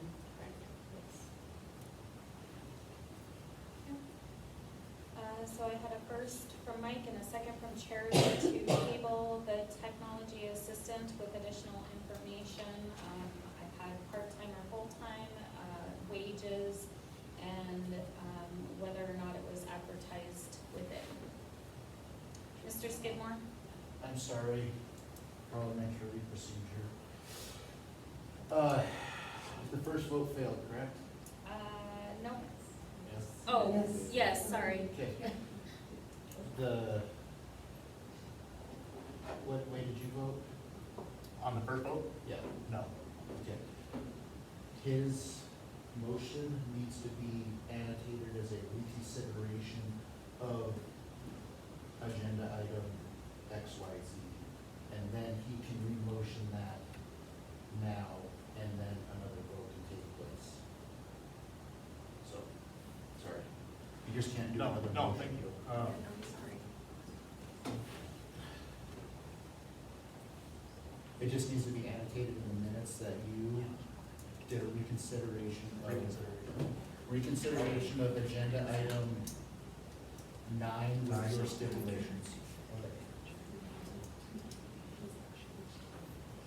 So a reconsideration in the Yes. minutes, okay. Thank you, Josh. Yeah, thanks Josh for that help. Okay, so all those in favor say aye for tabling the Aye. tech assistant. All those opposed, same sign.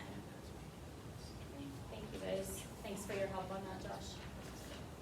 Recommendation to approve the out-of-district open enrollment. I think there were 3. And I don't believe Mr. Kinsey's here. Is someone able to share on this? What was your question, Madam Chair? Just, can you please share the process on the out-of-district open enrollment for these? For just this one? Yes. We have these late ones come in August, simply if it's kindergartners, that have come in, so we know we have road form or staff members that were hired later in the summer and have students that they want to bring to the district. That would be the only reason we have open, out of district. We did the district Yeah. now. And we do home checks, and we make sure they submit their documentation of a bill of some nature that has anything. I'll move to approve the out-of-district open enrollments. I'll second. I had a first from Stacy and a second from Charity to approve the out-of-district enrollments. Any questions from the public? Any questions from the board on that process and or the items on the list? All those in favor say aye. Aye. All those opposed, same sign. Okay, that motion passes.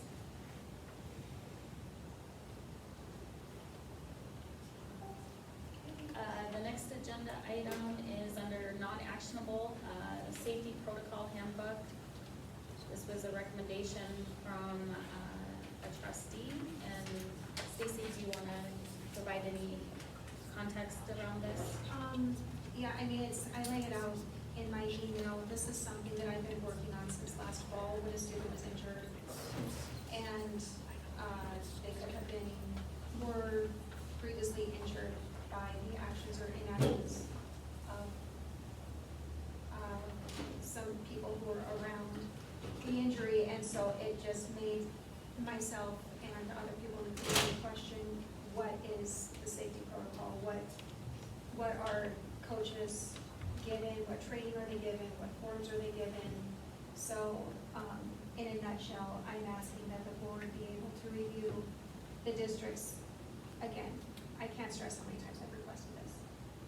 I would like the board to review the district's, not from you, Steve. No, I have an answer for you. I would like the board to review the district's written safety protocols for Kelly, and expectations for athletics and activities, the written guidance provided to coaches, advisors, and staff regarding student safety, the training coaches, advisors, and staff receive, including the frequency and content of that training, medical, emergency response, injury reporting, concussion, heat illness, severe weather, transportation, and other safety procedures currently in place, and the complete written process and documentation governing athletic and activity safety. And that's it in a nutshell, just so we can look at these things. I think it's absolutely wonderful, and I met with Jake and had said, please meet with the trainer as well. I would love to include you in that meeting, so we can walk through the processes and everything we do. And then at that point, what I'm gonna do is, as we're going through stuff, we're just gonna script it out. What I wanted Jake to do is give me a head start, so he could start listing out the trainings and the stuff that they have to go through first. But I also wanna add to this. This same stuff happens in our building, and I don't wanna overlook that. We have 504s and we have medical needs. Ms. Poole sent an email out today that I was so proud of it. Hey, we have to move classrooms because our elevator's broken, we have kids that can't go up the stairs. Phenomenal.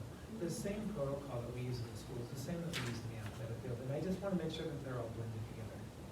And I agree, and I would love to make sure, Jake is working on this right now.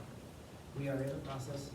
It is a very in-depth process of listing, like, because every coach requires different, the concussion protocols, of course, are the same, but I think I want to include in there, if an injury goes, where's the protocol to clear the crowd? Where's the protocol, do we move a kid or do we wait for the ambulance? And all that stuff has to be in there. That's what he's gathering right now. And so I have been on it, Jake and I talk about it pretty consistently. But I think that there's a piece that our trainer needs to be involved in too, because she does a lot of preventive stuff as well, and I wanna make sure that's noted in there, because it's important that we show everything we're doing. It also includes the AEDs around, and making sure that they're adequate, making sure that they're up to speed. Do we have a travel one for the buses? And all that There's a stuff. difference between, you know, middle school athletics and high school Yeah. athletics, but, and I understand it's a big undertaking and 100%. that it could take a lot of time, but I'm just glad that we can get the ball rolling on Yep. this. Duly because- noted, and we are on it, but I want you to be a part of that as well. I would welcome, until we get it done, monthly reports That'd be is great. what I have on my agenda, and Jake and I are working on it. He was so frantic about getting it done tonight. Breathe. This is an undertaking that's gonna take forever, and we have to encompass everything. You know, our SRO has a part in it as well. Yeah, I'm totally understanding the fact that this will take time, there's a lot of pieces, but So I would say a monthly It's update on every important, board so- meeting, we leave it under non-actionable so that we can keep checking in it and seeing stuff. Once we get a document started, my goal is, today it's got this much in it, the next month it's got this much, and we just keep growing that document as we go. And we discuss and filter things as we do it.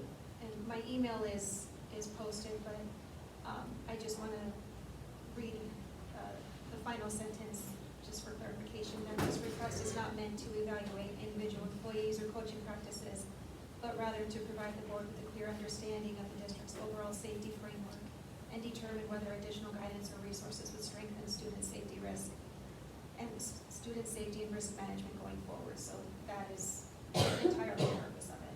100%. Thank you. If I can speak on that too. Last week, I went to the Lockwood Fire District and asked them what it takes to get an ambulance at the games. They do it for free. I mean, they said all they need is the schedule. I asked if they had the schedule yet. They did not have the schedule. I gave them the schedule, so they have the schedule for the high school game. And I asked them, how does that look for middle school and also JV games? Because it covers high school varsity football, is what their website covers. So they said they just need a request from athletic department to cover middle school and JV as well. They'll do middle school too? They said, so how they do it is they can send someone up there if there's someone available. And that's the same with the high school. Now, if we want a permanent crew to stay there, whether there's an emergency or not, then we just gotta cover the overtime cost, which I don't know how many emergencies are gonna pop off in Longwood during that time. Just, I will have Jake reach out to him. yeah. Thanks. Communications. Have any reports, trustee reports, concerns? Again, just put these before the CEP. Didn't have anything attached. I know we were still just trying to confirm. I know we're not getting CEP next year, but there was some questions around the So I can take the chart logs and ask for some more information so that we can go through the data. So they're gonna supply all last year's data work, and why we aren't moving forward. I did ask them, is it a possibility to not include the high school and include just the elementary and the middle school? And they're gonna bring that data to me as well, and what that would look like, so we can move forward. And again, communicate out to the community how the decision was made, why the decision was made, and going forward. But I think, once we get the financials and I bring the chart wells information to you on that, very, very expensive. Any questions on the CEP? I just know it was an item of topic in the community, so I know you guys have spent a lot of time on that, so thank you. Okay, the next item is the agenda. I believe we've had a couple of just miscommunications. We're working through new staff, you know, what the procedure needs to look like, what that all needs to do. So thank you, Mr. Mayhew. He put together a procedure on how we plan to handle the agenda. So hopefully things will start to get a little bit better around agenda creation, agenda questions, agenda concerns, again. Increasing the communication. Yeah, in that week too, again, I highly, you know, I mean, this is your guys', our agenda, it's not my agenda. So feedback questions, concerns, so that when, you know, Mr. Mayhew and I sit down, that we're able to basically finalize it and make sure that we're ready to publish it. Any questions on the agenda procedure? The next item, Mayhew's background. Thank you, Chelsea. I know Lisa and I did talk a little bit going forward on those forms. We will be redacting some additional information. So we had some, I think it was your birthday, is It just that says correct? I'm old. It's all right. But that did come back, so we're good on that procedurally for that. The next item is the trustee Friday's meeting. Again, the emails are attached. I know was concerns. I think that, you know, from my perspective, I respect all of your guys' concerns. I believe, you know, Mr. Mayhew agrees that there's nothing that we're trying to hide here. We're actually trying to do the opposite, but there was no board business. We did learn that Jackie rides a unicycle. So just, you know, that, but definitely not any board business going on. And Ms. Poole, if you have a question? No, I do have a question. I think I misheard something. Did you just say that the agenda, this meeting agenda is ours, not the board's? No, it's, Because we don't make it. You guys No. set it at these meetings. correct, that's what I said, ours, meaning the board. Oh, okay, okay. Sorry. But I would say that there were some things stated that were, said to an individual about, and without going into something, there was something said from someone in this room that stayed in that meeting, or that social discussion, that was about someone's employment. So that doesn't sound very social to me. I'm not sure what you're discussing, but thank you for your feedback. And I did want to point out, yep, Stacy, that you were not in that discussion. The meeting adjourned, and I left. And I've been thinking about it since, so like usual, I wrote something up. The meeting was characterized as social discussion, but that is the problem. The public has no way to know or verify what was discussed. The presence of a quorum with 2 senior administrators, creates at minimum the appearance that board business continued after the public meeting. The public should never have to wonder whether the real meeting continued after adjournment and everyone else left the room. If board business needs further discussion, it must be properly noticed public meeting. Adjournment cannot become a transition from a public meeting to a private gathering of a quorum with district administration. And Chelsea and Mike are brand new trustees, making this a particularly poor example to set. Board leadership, the superintendent, and the business manager were present. Those who know the rules should be modeling them, not creating circumstances that call the board's transparency into question. Thank you. Don't disagree with any of that as well. Part of my job is to also build relationships with each and every person, right? And that's what it was about for me. It was not anything other than, people don't know me yet. I've got to get that up. I don't doubt it, but you can't prove it. 100%, and I'm not denying, I'll take full responsibility for it, and I will. My point being is, there is such great animosity amongst 2 different groups, the admin team versus the board team is how it feels right now. I don't choose sides, I just do my job. I need to build relationships with each and every one of you. What I'd love to do is have coffee with each one of you guys one at a time and just talk, know who you are as a person. That would be meaningful to me. But at this point, we can't bridge this gap. We need, like, when I say board admin training, we need it. We need it now. I feel like there's division in the board. I feel like there's some division on the admin team. We need it as well in each of our subgroups. And so that was, I will take all onus on this. I will own it 100%. I'm the one that started conversations. And it was about me building relationships with people because nobody knows me. And nobody knows my passion and my drive. And it's time for people to start seeing that. And I thought it would be a 30-second conversation as we're walking out the door and learning stuff about people riding a unicycle or laughing and joking. I truly take full responsibility. And I appreciate that, but there are other people who are in the room that know also the rules of the public meeting laws. The next item is, I'm sorry. yes, Ms. Bloom.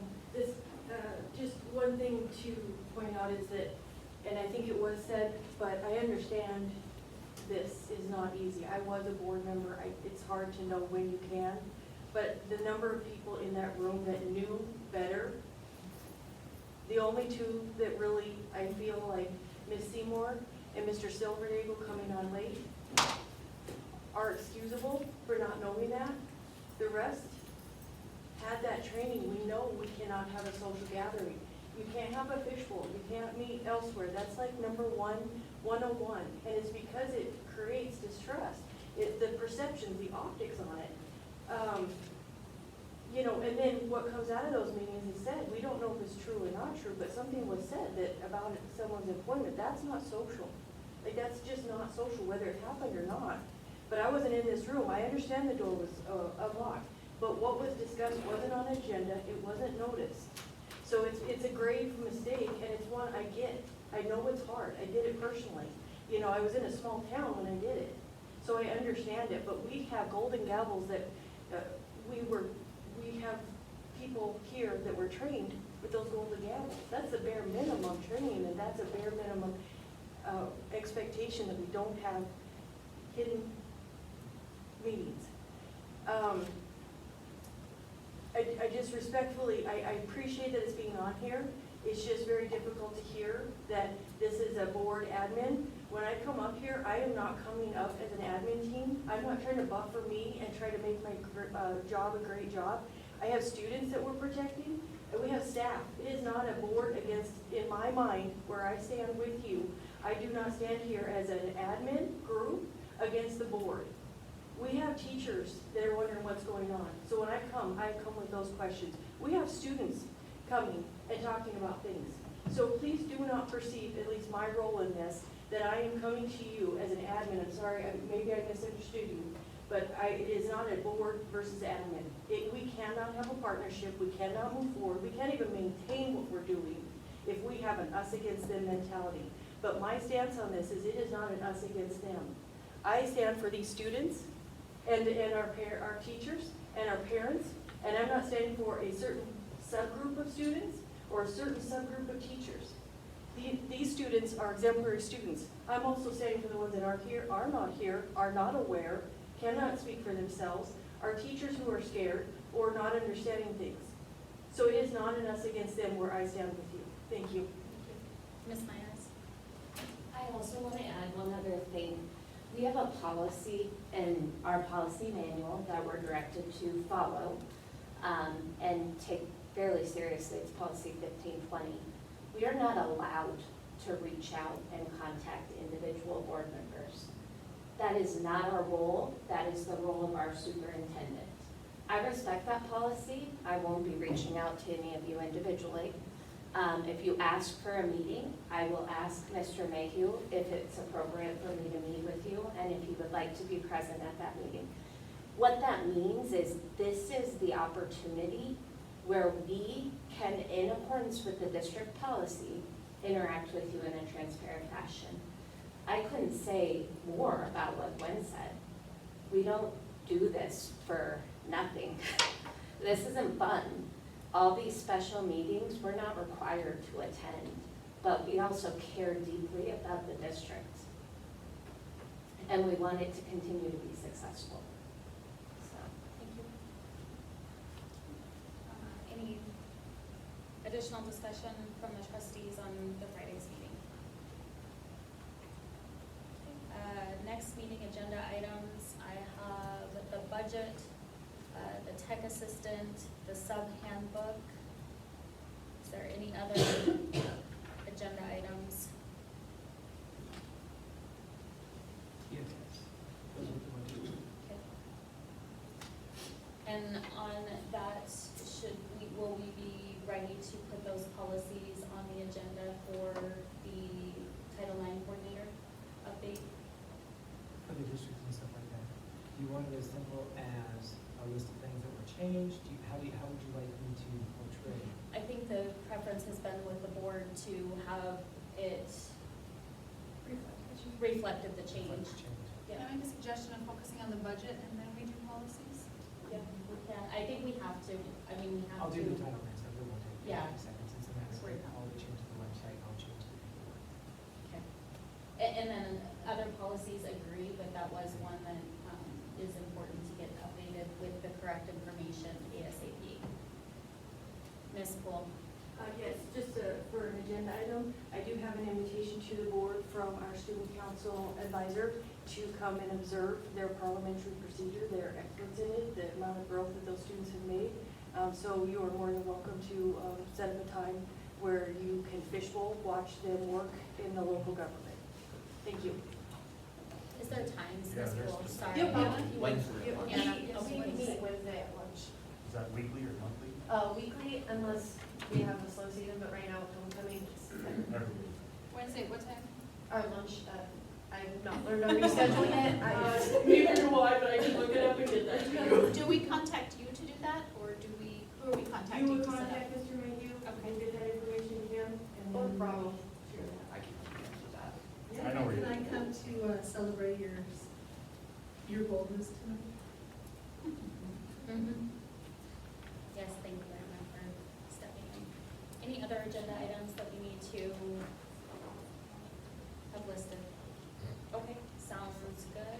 Next meeting, well, this is our regular board meeting, September 8th, but we will plan on Monday. I think I had it at 6 o'clock for the budget.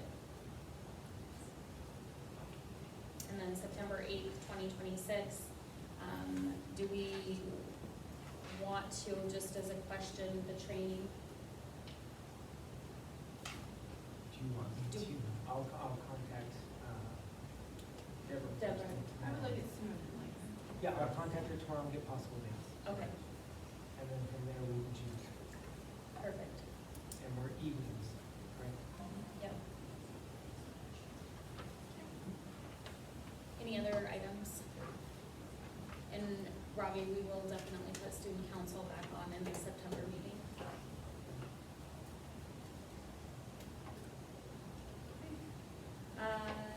I will take a motion to adjourn. A second. Okay, I have a first from Dave and a second from Charity to adjourn. Any questions from the public? Any additional questions from the board? All those in favor say aye. Aye. All those opposed, same sign. I don't know what these, we are adjourned. Robin, will you hit stop?